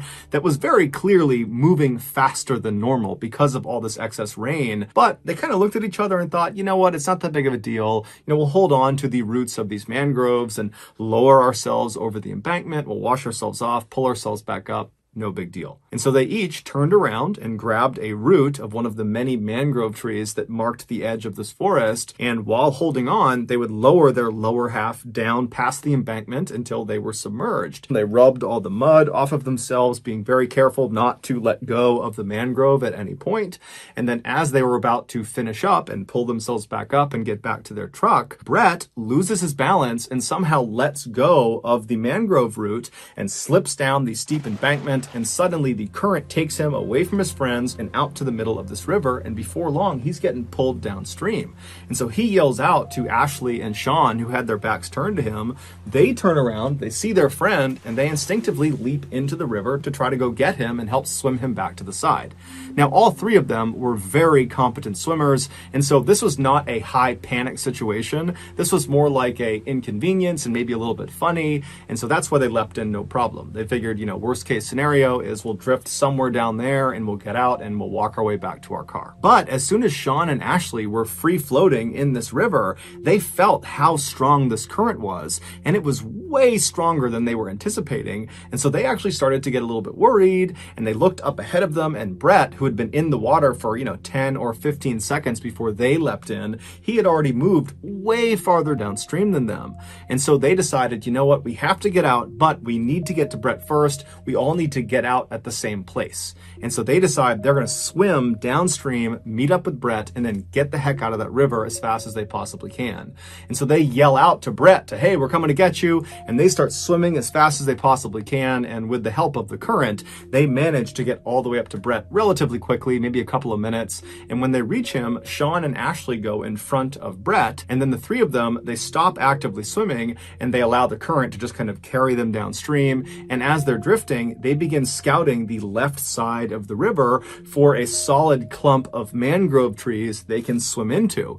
Because unless there's something to grab onto on the edge of this river, they can't pull themselves out. And so at this point, the trio is definitely uncomfortable being in the water because of how strong that current is, but they're confident they're going to find a viable landing spot and they're going to get out of here and it will be a great story. And so Sean is in the front, Ashley is right behind him, and then Brett is behind Ashley. And they're all about an arm's length away from each other. And they're drifting down this river for a couple of minutes. They're looking on the left side for a viable landing spot. And then all of a sudden, Ashley just yells out, hey, I see something in the water. We need to get out. Find the nearest tree. Get out, get out, get out. And so Sean, he starts panicking. He doesn't even turn around to see what's going on behind him. Adrenaline kicks in and he swims as fast as he possibly can to a tree that's popped out of the river. It's literally growing in the middle of the river. And so he swims up to this tree. He manages to climb up to the first fork of the tree, which is maybe 6 or 8 feet above the water. And as soon as he's up there, he turns around and looks down and he sees Ashley. He reaches down and he hoists Ashley up to the first fork with him. And then the pair turn around again to grab Brett, but Brett's not there. And so they look around, they're thinking, okay, did Brett not make it to the tree? Did the current pull him around? Is he at some other tree? They're yelling out for him, they're looking for him, but there's no Brett. And so they're talking to each other, Ashley and Sean. They're saying, hey, did he call out? Did you hear something? Did he give some indication about where he was going? And they're saying, no, I don't know where he is. And so they start climbing up the tree a little bit and trying to look down and up the river to see if maybe they can see him. And then all of a sudden, Sean notices something yellow flash beneath them in the water. And so he looks straight down and he sees this yellow thing down there. And so he nudges Ashley and he says, look. And so Ashley looks down, and as they're looking, they're about 10 feet off the water at this point. They see this yellow thing start rising up to the surface. Now, the water is so dark, they really can't tell what anything is unless it is at the surface. And so they're watching this yellow thing, and suddenly it comes out of the water, and they see it's Brett. He's got his yellow jacket on. That's what they saw. And Brett is in the mouth of a 13-foot-long saltwater crocodile. He is face down, and his left side is being held in this animal's mouth, and he's not moving. And so Sean and Ashley are so scared, they're just frozen. They're just staring at this monster that's in the water, that's holding their friend underwater, and they can't do anything about it.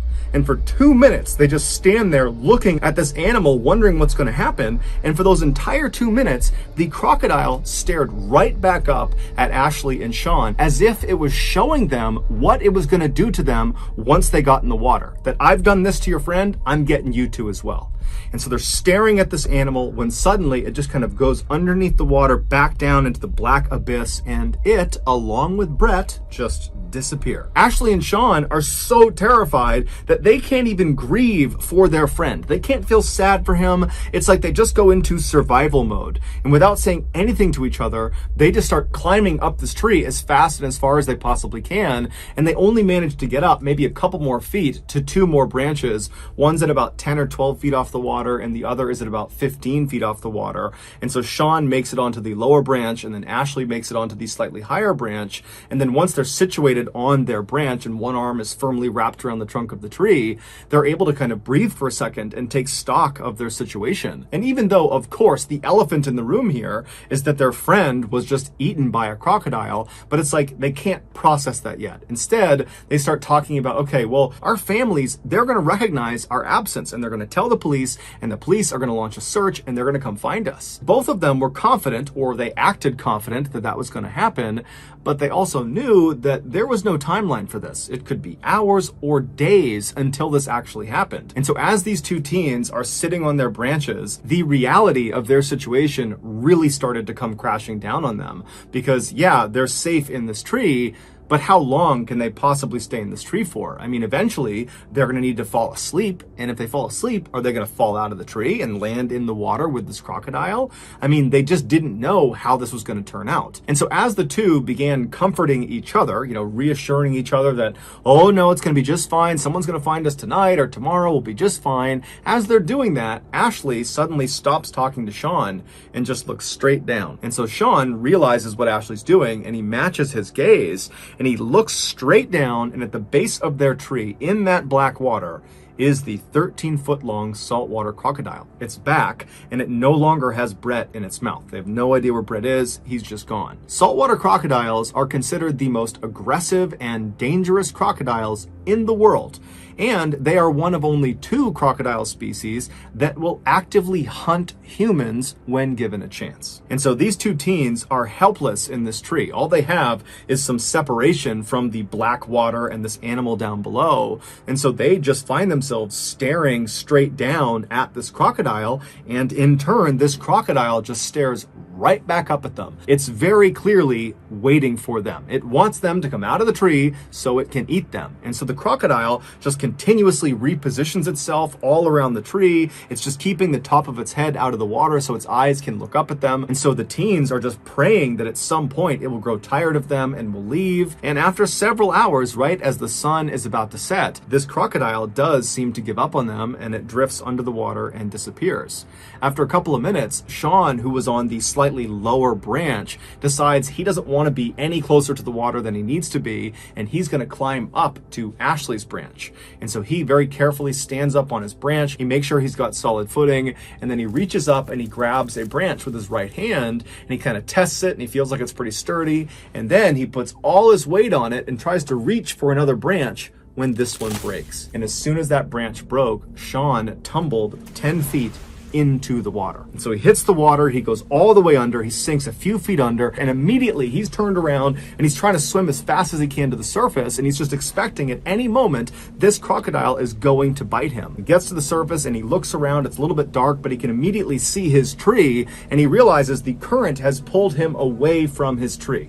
And so in a panic, he starts swimming and kicking his legs as hard as he possibly can to get back to this tree. And he knows the whole time he's kicking his legs, he's just attracting the attention of this crocodile, but he's got nothing else he can do. He's got no other tree he can reasonably get to that will provide safety from this animal. And so with every ounce of energy he's got, he kicks and swims, and finally he manages to grab a root of this tree that his friend is still inside of, and he begins pulling himself with his lower half still submerged in the water. And so as he's dragging himself towards the trunk of this tree, he's just waiting for this crocodile to bite down on his legs, and finally he gets to the trunk of the tree and he's able to pull his body out of the water, and he clambers up to that original branch he was on, and then he and Ashley work to get him up to Ashley's branch. And as soon as he sits down next to Ashley and he's secure, they both look down, and just a little ways away from the tree, basically in the area where Sean had just landed in the water, they see, with the little light that is left, this crocodile swimming right back over to the tree, and it camps out right underneath. Sean had gotten out just in time.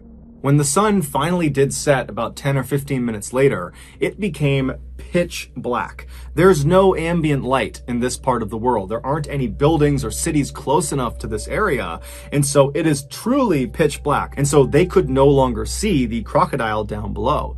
But they knew it was there because periodically they would hear it repositioning itself right underneath them. Also, because it was so dark, the two teens could not actually see each other. And so they began holding on to each other, and then anytime either of them moved, they would announce their movement to the other, just so they knew they had not fallen asleep and were not falling out of the tree to a horrible death. And so a few hours went by like this, where it was silence with the exception of the sounds of this crocodile repositioning itself itself periodically. A little after midnight, a huge storm rolled into this area, and it began absolutely downpouring, and the raindrops that were hitting the river were so loud that the teens could no longer hear the sound of this crocodile, and so they had no idea if it was still down below them or not. But every time lightning would strike, it would illuminate the sky for that flash of a second, and in that flash they would look down and there would be the crocodile. After several hours of this super intense downpour, the two teens also started to become concerned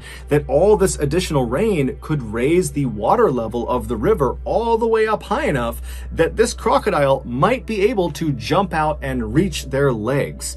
But because it was so dark, they couldn't actually see the top of the water, and so they had no way of knowing if the water levels were actually rising or not. And so they both kind of sucked their legs up onto this branch and tried to make themselves as small as they could while still remaining anchored to each other and also to the branch. And that's how they sat for the next several hours, just hoping they would survive the night. Finally, when the sun came up that following morning, the teens immediately noticed that the crocodile was still right below them, just lurking at the base of the tree waiting for them. And they also noticed the water level of the river had clearly come up quite a bit. And so if they weren't rescued soon, there was a good chance that another heavy rainstorm, that crocodile would be in range of them, and there was nowhere they could go. They were as high up as they could get. Not to mention the fact they were hypothermic, they were weak, they were tired, and if you fall asleep, you're gonna fall in the water. And so the two teens, they knew they did not have much time left. Luckily, at 10 a.m. that morning, they heard the sound of a police officer who was out in the mangrove forest. It turned out their families had recognized their absence. They had called the police, and that morning a search had been launched. They had found their truck and then had been walking down the river yelling out to them, and then they finally did find them. Initially, when they located these two teens stuck in the tree, they called in a helicopter to hover over them and lower down a ladder they could climb back up. But when the helicopter got close to this tree, the rotor wash from the spinning blades, it practically blew the boys out of the tree, and this crocodile was still in the water. The rescuers could see it, the boys could still see it, and so there was this fear that the helicopter would literally send them into the water to their death. And so they had to abandon the helicopter approach. However, the blades of that helicopter did ultimately scare this crocodile, and the crocodile swam away. And so as soon as the helicopter was off station, they had a boat come in, and the boat got right underneath the two boys. They jumped down into it and they were brought to safety. The two boys were brought to a hospital where doctors determined they were physically okay, but both of them were severely traumatized from what they had just been through. As for Brett, despite an exhaustive search of that river, they never found his body or any of his clothing or any belongings he had on him, and they never found the crocodile that killed him.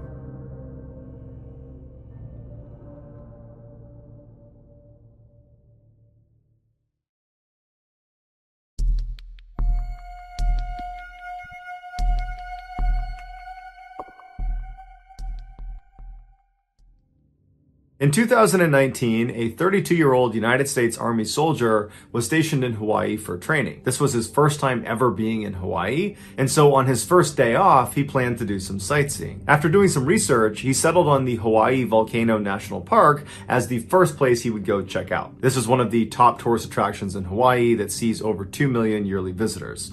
One of the main draws of this particular park is that it's home to one of the world's most active volcanoes, the Kilauea, that has been erupting consistently almost every year since 1983. On the evening of Wednesday, May 1st, John finally was given some time off, and so he hopped in his rental car and he made his way out to the park. When he got there, he was pleasantly surprised to see that it was not crowded in the least, most likely because he was there midweek. And so he paid his entrance fee, and then he started walking up a trail that would bring him up to this overlook that overlooked the caldera. The caldera of a volcano is the actual crater, the inside of the volcano where the actual lava comes out of. At the time John was at the park, the volcano was not actively erupting, and so there was no pool of lava inside of the caldera. However, the surface of the caldera, which was 300 feet below this overlook where John is, the surface was still 2100 degrees Fahrenheit, causing these massive steam clouds to billow up from it pretty much constantly. And so when John actually reached this overlook point and was looking out into the caldera, he was immediately disappointed because he couldn't see anything. And so as much as John craned his neck to try to get a better look down into the caldera, he was just totally obscured by the steam. Now, he was up against a safety railing that prevented people from getting closer, but he figured if he could just get right to the edge of this crater and he could actually look down inside, he might be able to see all the way to the base of the caldera. And so he looked around and noticed there were no other tourists up there with him. So he thought about it for a second and then decided, yep, I'm gonna do this. And he stepped over the safety railing and walked right to the edge of this crater overlooking this caldera. And as soon as he got there, he suddenly had this unencumbered view of the space directly at the bottom of the edge of the cliff. He could actually see down into the caldera now. And so he got his phone out and he started taking some pictures, and then all of a sudden the ground underneath him began to shift, and it shifted so quickly and so suddenly that threw him onto his back. And as he's laying on his back, scrambling to get back up again, the ground underneath him just completely collapses, sending him careening down 300 feet into the scalding hot caldera. When John fell, another tourist did happen to walk up another nearby trail, and they actually saw him as he fell. And so they called 911, and immediately first responders were on scene, but they were facing the same issue that John was, which is the steam was so intense inside of this volcano that you can't really see down into it. And so they had rescuers walking along the rim of the volcano, and they had helicopters in the air, but it really wasn't doing any good. And in the back of all rescuers' minds, they knew that realistically, there's just no way John could have survived this. I mean, you can't survive a 300-foot fall, but even if you did, you couldn't survive being at the surface of the caldera that's over 2,000 degrees Fahrenheit. You'd die within a couple of minutes. But the rescuers pushed that thought out of their mind, and they focused on being positive and just continuing to look for John. And 2 hours into their search, when it was totally dark outside and hope was just about gone at this point, somebody spotted John on a little ledge jutting out 70 feet down from that cliff he was standing on. When he fell, when the ground dissolved underneath him, he managed to land on this tiny little ledge. Had he fallen an inch left, an inch right, an inch forward, he would have tumbled to his death. There's no two ways about it. But he landed perfectly on the one ledge that could have saved his life. But he was so badly injured, he couldn't climb back up again. However, rescuers were able to rappel down to him, put him in a harness, get him back up, and he was able to make a full recovery.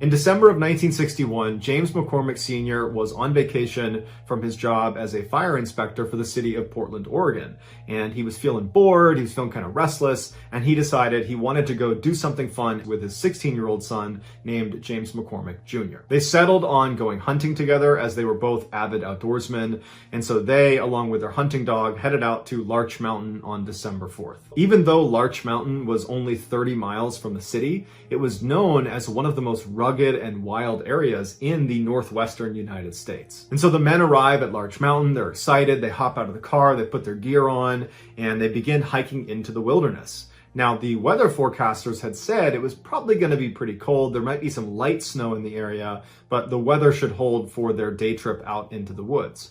And so they hadn't brought any equipment to stay out for multiple days. This was just going to be a full day event, but back at night. But after walking for several hours into the mountains, they started to notice the temperature was dropping rapidly. And then it started to rain, and then it started to snow, all in a very short period of time.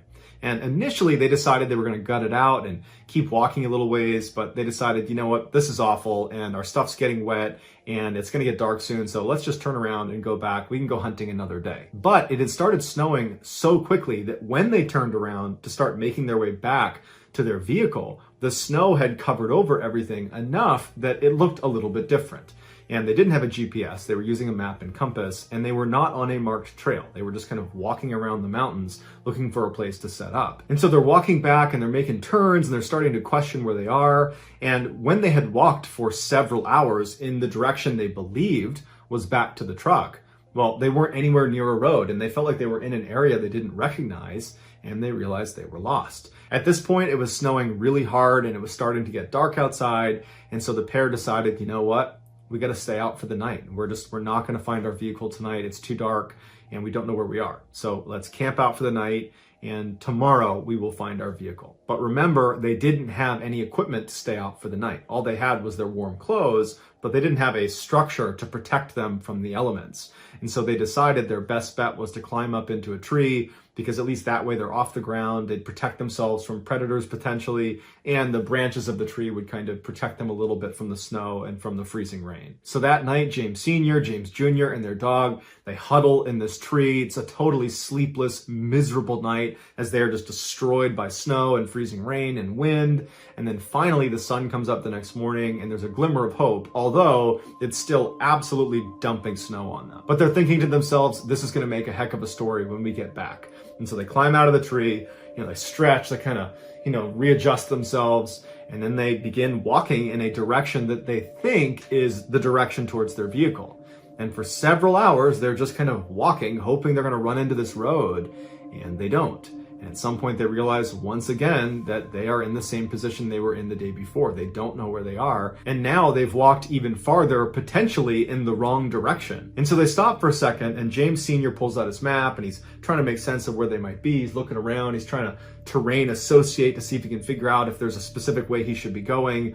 When his son, who was a really tough kid, didn't complain about anything, he said to his dad, I'm feeling delirious. I feel like I can't think straight. And it's hard for me to stand even. I'm going to sit down. And his dad's looking at him, not concerned about this, because it was a pretty miserable night the night before. And so it makes sense he might be tired. But they had slept a full night's sleep the days leading up to this trip. They've only been out in the elements for one day. They do have warm clothes on. They do have food. They do have water.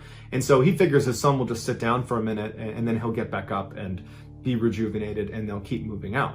And so James Sr. continues looking at his map. He's looking around, kind of waiting for his son to say, okay, I'm ready to start moving again. But his son just continues to deteriorate. He's speaking in nonsense and he can't stand up. And this was the first time that James Sr. really started to feel concerned for their actual safety. Because even the night before, when they were up in the tree, even then, it just felt like it was this crazy thing that was happening to them and that everything would be fine. And even that morning when they got up and it was still snowing and they're still lost, he had that optimism, and so did his son. But now thinking, okay, we are potentially staring down another night out here, and we're going to eventually run out of food and water. Our clothes are starting to get wet. The temperatures are dropping below freezing. We don't have a tent. We don't have a shelter. And now something's wrong with my son, which is concerning in and of itself. But if he can't move, then we can't make progress towards getting out of this situation. And so James Sr., who was this really fit fireman, he said, okay, I'm going to pick you up and I'm going to carry you. And he picked his son up, fireman's carry, put him over his shoulders. And for 3 hours, James Sr. just continues to march around looking for the way out. And after 3 hours, when they had not gotten anywhere closer to a road or any civilization, and now it was dark out again, he collapses with his son, and he puts his son down by a tree, and he sits down next to him, and he's totally defeated. And he's like, we got to get ready for another night. We got to get back up in a tree and we got to do this again. And so as they're sitting there kind of talking about how they're going to get James Jr. up into a tree for the night because, he's too weak to climb up himself, they both notice these very bright lights about 100 feet in front of them that look like headlights. And James Sr. is like, oh my goodness, what luck. There is a road that we just didn't see and there's a car that's parked right there. I'm going to go up and communicate with them and tell them that we are stuck out here and see if they can give us a ride. Stay right here. I'll be right back. And so James Sr. gets up and starts running towards these lights because these lights are their lifeline, and he wants to get to them before they potentially pull away without realizing, there's some people that really could use some help here. And so as he's moving, 50, 60, 70 feet away from where his son and his hunting dog were, the lights just continue to go farther and farther away from him to the point where James Sr. stops. And he's looking at these lights thinking, are those headlights? Like, what are those lights? And at some point, the lights just kind of disappear into the forest and then they're gone. James Sr. looks around and he realizes, there's no road over here. I'm in the middle of the woods. Like, what were those lights? And so he stands there for a minute thinking to himself, am I losing my grip on reality? Like, what's going on here? And he turns around and he starts running back to where his son and his dog were. And when he gets there, only his dog is there. His son is now gone. And what's going through James Sr.'s mind is, How? Because he couldn't walk until now, and my son certainly wouldn't have lied to me and made me carry him all the way here. And there's enough light out that he could actually still see the footprints on the ground. And so he grabs his son's backpack that was left by the tree, he picks it up, he grabs his dog, and he starts yelling for his son and starts walking along the footprints that were left by presumably his son. And so he's walking along these footprints, he's yelling out for his son, he's not hearing anything, and this whole time he's thinking to himself, like, why would he even leave? Even if he could move, why would he leave? You know, we're obviously in this together. Like, what's going on with my son? And so he's walking, and after about 30 minutes of walking along these footprints, because the snow was coming down so heavy, the prints were getting harder and harder and harder to track because they were filling in with snow. And finally it got dark out, and then he really couldn't see the prints anymore. And now James Sr. is absolutely panicked. You know, this is a nightmare. Where's my son? What were those lights? Oh my gosh, it's going to be another night out here. And he just picks a random direction, and holding onto his son's stuff with his dog, he just starts running. The next day, James Sr. and his dog would stumble into this lodge that was about 6 miles away from where they had parked their car over at Larch Mountain. Now, that doesn't mean they moved 6 miles to get there. They probably zigged and zagged all over the mountain, and they covered much more than 6 miles, but it was a 6-mile shot to this lodge. They stumble inside, and it was just a miracle that he had found it. He basically had ran all night until he found a road, and he traced it up to this lodge. And he told the staff inside, my son is missing. We've been gone for 2 days now. He's out in the middle of the woods. He's hurt. Someone needs to go out there. And so very quickly, the police were called, and word spread to the firefighters in Portland, Oregon, that, you know, the fire inspector's son is missing. And so 200 off-duty firefighters made their way up to the mountain as well to assist in this search. The paramedics wanted James Sr. to just go to the hospital and let the searchers do their job. But James Sr. was not about to leave his son, and he refused medical attention, and he went out with the first group of searchers. And somehow he was able to get them to the rough area that he was able to recognize as, you know, roughly where his son had been sitting when he went missing. They searched that area and very quickly found James Jr.'s glasses case, as well as his boots and his socks, but no James Jr. Later in the day, though, they would find James Jr. He was about 1,000 feet away from where his boots and his glasses case were found, at the bottom of this cliff, and he was deceased. Now, initially the thought was, well, you know, he must have gotten confused and walked away from where he had been told to sit and fell off this cliff. But they determined he did not die from the fall off this cliff. He had made his way down to that cliff and then died of exposure. So how was James Jr. able to suddenly be able to walk again? And once he had that skill back, why didn't he go to his dad? Why did he walk away from him? And why did he take his shoes and socks off to do that as well? And what were those lights that James Sr. saw in the middle of the woods? Because they weren't headlights. And it was only when he went to investigate them that suddenly James Jr. up and walks away.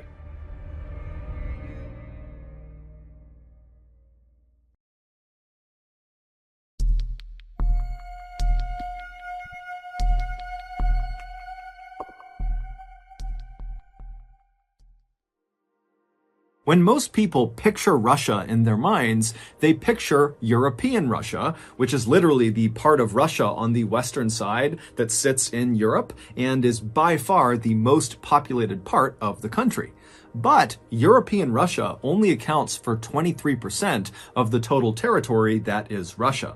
The other 77% is to the east of European Russia. It starts at the Ural mountain range, and it extends all the way over 5 million square miles to the Pacific Ocean. And this vast, mostly forested expanse, which is 50 times bigger than the entire United Kingdom, is called Siberia. And Siberia is absolutely brutal. In Siberia, it is almost always freezing cold. Literally, the average annual temperature across all of Siberia is 32.9 degrees Fahrenheit. So it is 0.9 degrees above freezing on average every single day.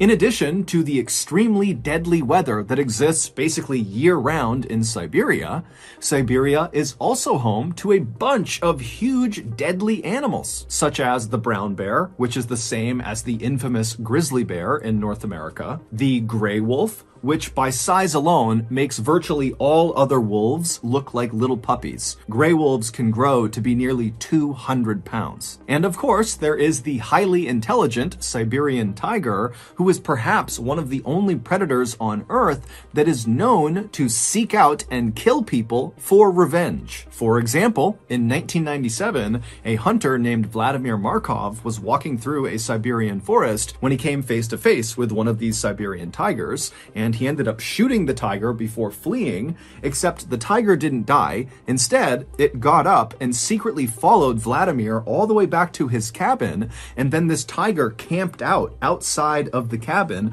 until Vladimir came out again, and the tiger pounced, killed him, and ate him. And so, unsurprisingly, Siberia has an absolutely minuscule population relative to its massive size. However, there are some adventurous people out there who are drawn to Siberia for the same reasons that most other people avoid it. These adventurous people see Siberia as one of the last truly wild places on our planet, and they want to experience it for themselves. And one of these highly adventurous people was a young man named Colin Madsen.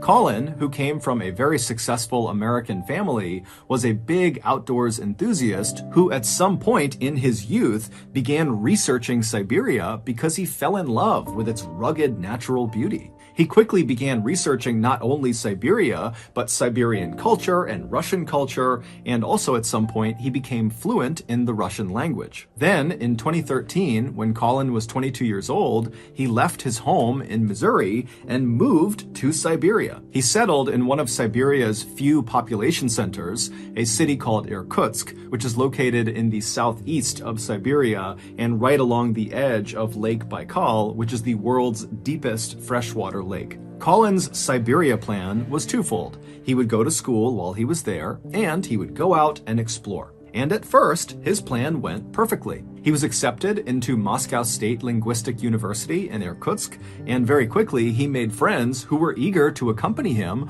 on his adventures out into the Siberian wilderness. From his arrival in Siberia in 2013 to 2016, Colin did well in his studies, and he spent countless hours exploring the forests and mountainous areas all around Lake Baikal and right outside of Irkutsk. In fact, Colin became so familiar with this region that he began volunteering with a nonprofit in the area that went around marking new trails, which meant Colin was literally venturing into the wilds of Siberia and just marking the trail as he went. So when Colin's family heard about what happened to him in 2016, they could not believe it. In March of 2016, Colin and 3 of his good hiking friends, one was American and 2 were Russian, decided they wanted to go on a hike together. They settled on hiking to the summit of Love Peak, which was a mountain located a few hours away from Irkutsk in a small village called Arshan. This hike was nothing compared to the gnarly Siberian wilderness hikes all 4 of these guys had been on before. The trail that led up to Love Peak, it was fairly steep, but it was incredibly well marked, and all 4 of these guys had hiked it several times before. However, because Colin and his friends were so experienced at hiking in Siberia, they knew that even the easiest hikes needed to be respected because Siberia was still Siberia. There were dangers that lurked everywhere. And so the men called ahead to the village of Arshan, and they rented one of these small rustic cabins that's in the village that sits right at the base of Love Peak, and it's kind of tucked away in this forest. And so this cabin would serve as their sort of base camp and would allow them to arrive in Arshan, get their gear together, and then when they were ready, they could begin this hike to the summit. And so a few days later, on March 27th, Colin and his 3 friends loaded up their car and they drove west to Arshan. And when they got there, they stopped at a local store and got some supplies and then made their way to their cabin. Their cabin was just a single room with a few beds inside of it. It was enough to protect them from the elements, but really nothing more. As for a toilet, the cabin didn't have one, but there was an outhouse outside that they could use. So after the friends moved into the cabin and claimed their beds and put their things down, they all sat down and began prepping their gear and eating some food and chatting. And then finally, at 2 a.m., they decided they needed to go to sleep because their plan was to get on the path up to Love Peak by 7 a.m., which meant they needed to get up at 5 a.m. to make their final preparations. So at 2 a.m., the lights in the cabin turned off and the friends all fell asleep. And then 3 hours later at 5 a.m., when the lights came back on again, it was immediately clear something was wrong. Colin was not in his bed. His friends assumed, when they looked over at his bed and saw his personal belongings were all still there, that Colin must have gotten up and headed outside, maybe to use the outhouse or go for a quick walk, and they just hadn't heard him leaving. And so the three friends initially just kind of shrugged off Colin's absence and said, he'll be back any minute, most likely, and if for some reason he's not back soon, he'll certainly be back by 7 a.m., because that was the agreed upon time they would leave for this hike. But as the minutes ticked closer and closer to 7 a.m., and Colin still had not shown up or tried to call them or do anything, the friends started to worry. It just didn't make any sense that Colin would just get up and leave without telling them where he was going. Finally, at 7 a.m., when Colin still had not shown up, and the friends' cursory search of the outside area near the cabin had yielded no results, they decided they had to tell someone. And so they wrote a note addressed to Colin, and they put it on the front of their cabin door. And this note basically just told Colin, if you come back here and you see this note, know that we're looking for you. So stay put or tell someone you're here. And so after putting up this note, the friends left the cabin and they headed to the nearest police station where they reported Colin missing. The police would eventually launch this huge search in and around Arshan, both in the forested area right around the village and then also up into the mountains near Love Peak. But despite this huge effort, no one could find Colin, at least not at first. On Monday, April 4th, so 8 days into Colin's disappearance, a group of searchers were looking in the forest about 1 mile away from the cabin where Colin and his friends had been staying. And they look up ahead and they see there is this clearing and there's something in the middle of it. And so the searchers begin moving their way towards this clearing, ducking under branches and stepping over brush. And when they get close enough, they can see Colin is in the clearing, and Colin is deceased. He was laying flat on his back with his left arm extended out to the side and his right arm extended but closer to his body, and both of his hands were clenched in tight fists. And on his hands and his wrists were visible abrasions and cuts, which later would be determined to have most likely been caused from someone or something holding on to him, trying to restrain Colin. Colin also had visible abrasions and cuts on the front of his neck. Colin's clothing, which consisted of a long-sleeve thermal shirt, heavy pants, and hiking boots, were ripped and torn in several places. And interestingly, Colin was not wearing socks under his boots. Now that seems inconsequential, but Colin had had surgery on both of his ankles and had scar tissue on his ankles that if he didn't have socks on, those scars would rub against the inside of his boot, and he said it was very painful. So he always wore socks. Also, Colin's body showed virtually no signs of decomposition, and all of his wounds and abrasions looked, quote, fresh, according to medical personnel. In short, Colin looked like he had recently been in some sort of physical altercation, and whoever or whatever he was grappling with had eventually overpowered him and killed him, although it was not clear how he actually died. Russian authorities were very quick to suspect Colin's three friends who had been with him, but they were brought into the station and they denied having anything to do with Colin's death, and they all passed their lie detector tests. After that, Russian authorities quickly closed this case by concluding that, well, if his friends didn't do it, then that means Colin must have been high on drugs or drinking alcohol or both, and he just wandered out of his cabin and he got lost in the woods and he died of hypothermia. He froze to death. The end. However, Colin's parents just could not accept that as being what happened to their son.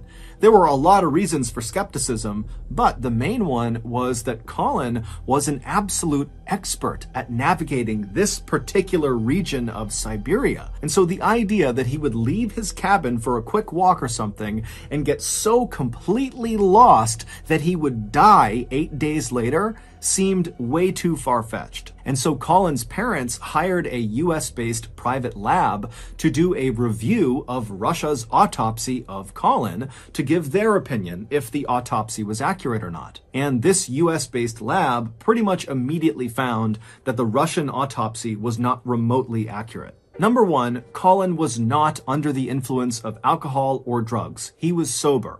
Although technically he did have very small amounts of THC in his urine. THC is the chemical that is found in marijuana, but the amount was so little, it basically meant he had consumed the THC days before he went missing. And so he would not have been remotely affected by that small amount of THC in his system. Number 2, the lab determined that Colin almost certainly did not die from hypothermia. Instead, all signs pointed to Colin dying from being suffocated, meaning he was murdered. Someone crushed his airway or in some way restricted him from breathing, and that's what killed him. And 3, based on the lack of decomposition, the freshness of the injuries on Colin's body, and the lack of animal predation on his body when they found him, indicated that Colin did not just wander out of his cabin and immediately die somewhere in the forest. Instead, he was alive for most of the time people were looking for him, meaning when they found him, he likely had died within hours of being found. And so these findings by this US-based lab kind of create a general theory about what must have happened to Colin. After Colin left the cabin in the early morning hours of March 28th, maybe to go to the outhouse or to go for a quick walk, when he went outside, someone or something was nearby, and they either lured Colin to them or they straight up ambushed Colin and took him away. Now, we have no idea what happened to Colin after he was abducted, but we can safely assume that after being abducted and taken somewhere, he was alive, and he stayed alive for several days until on the 8th day of his disappearance, Colin was killed, likely by his captor, either at the spot where he was found, or he was killed somewhere else, maybe in the forest,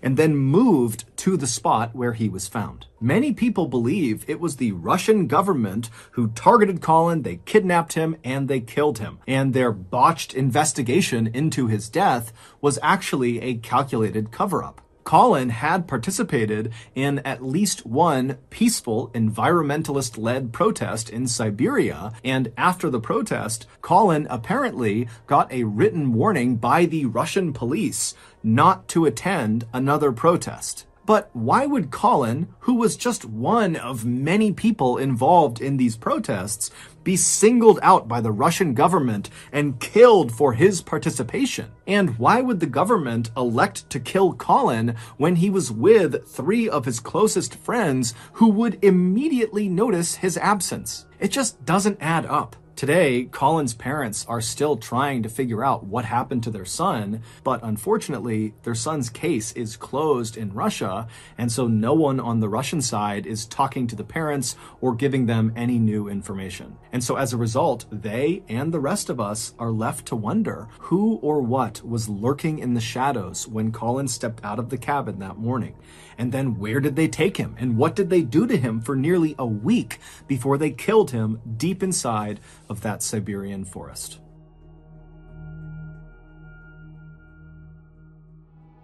Thank you so much for watching. Let me know what you thought of today's episode in the comments. And remember, we have hundreds of videos for you to binge right now. But if you're looking for a recommendation from me of that one video that's worth your time, well, it's this one right here. So give it a watch. All right, until next time, see ya.